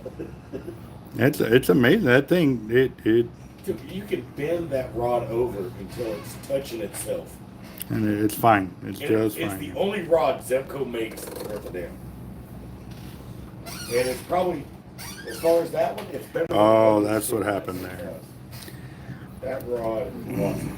I was wondering why this dang loop wasn't closing. The tag end slipped off like a foot in, and I'm over here going deeper. Like, why isn't it closing up? You know. Let's see.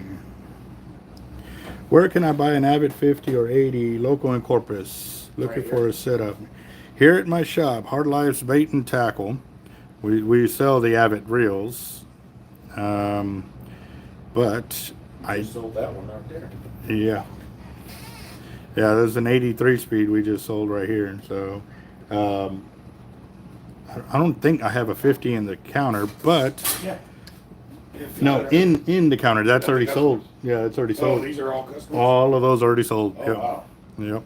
I got to spool them up and ship them out. So, And the TRX 80.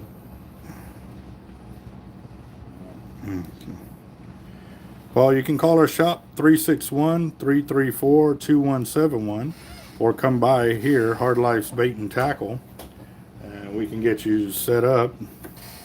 See what color you want to go with and get it ordered and have it in a few days. So they're getting their numbers up and track over there. It's just I gotta sit down and do the email and get it ordered. So. Oh man.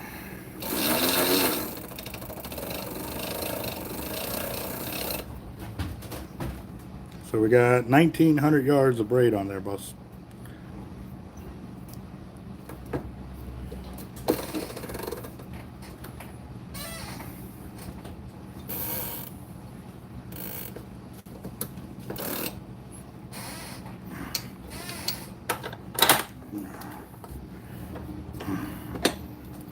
Yep. Hold that. All right, guys. So my phone over here is about to die. If y'all want to come by the shop, we're going to be here a minute. I'm actually call the shop though because I'm going to go help my son move a big block of lead. It shouldn't take me 30 minutes round trip. Once we get that set up, I'll be open till about 7 o'clock tonight. I will be doing another live video later on is what I'm shooting for. If I can get all the information about tomorrow's meeting with the city council, and again too where y'all can go and voice those opinions, I will be sharing that and go from there. They will be on the way home. Like, man. After he checks out, T-Rex fires like them that. once. So all right.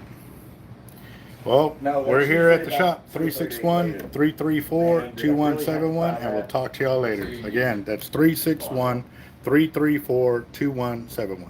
This is my second input.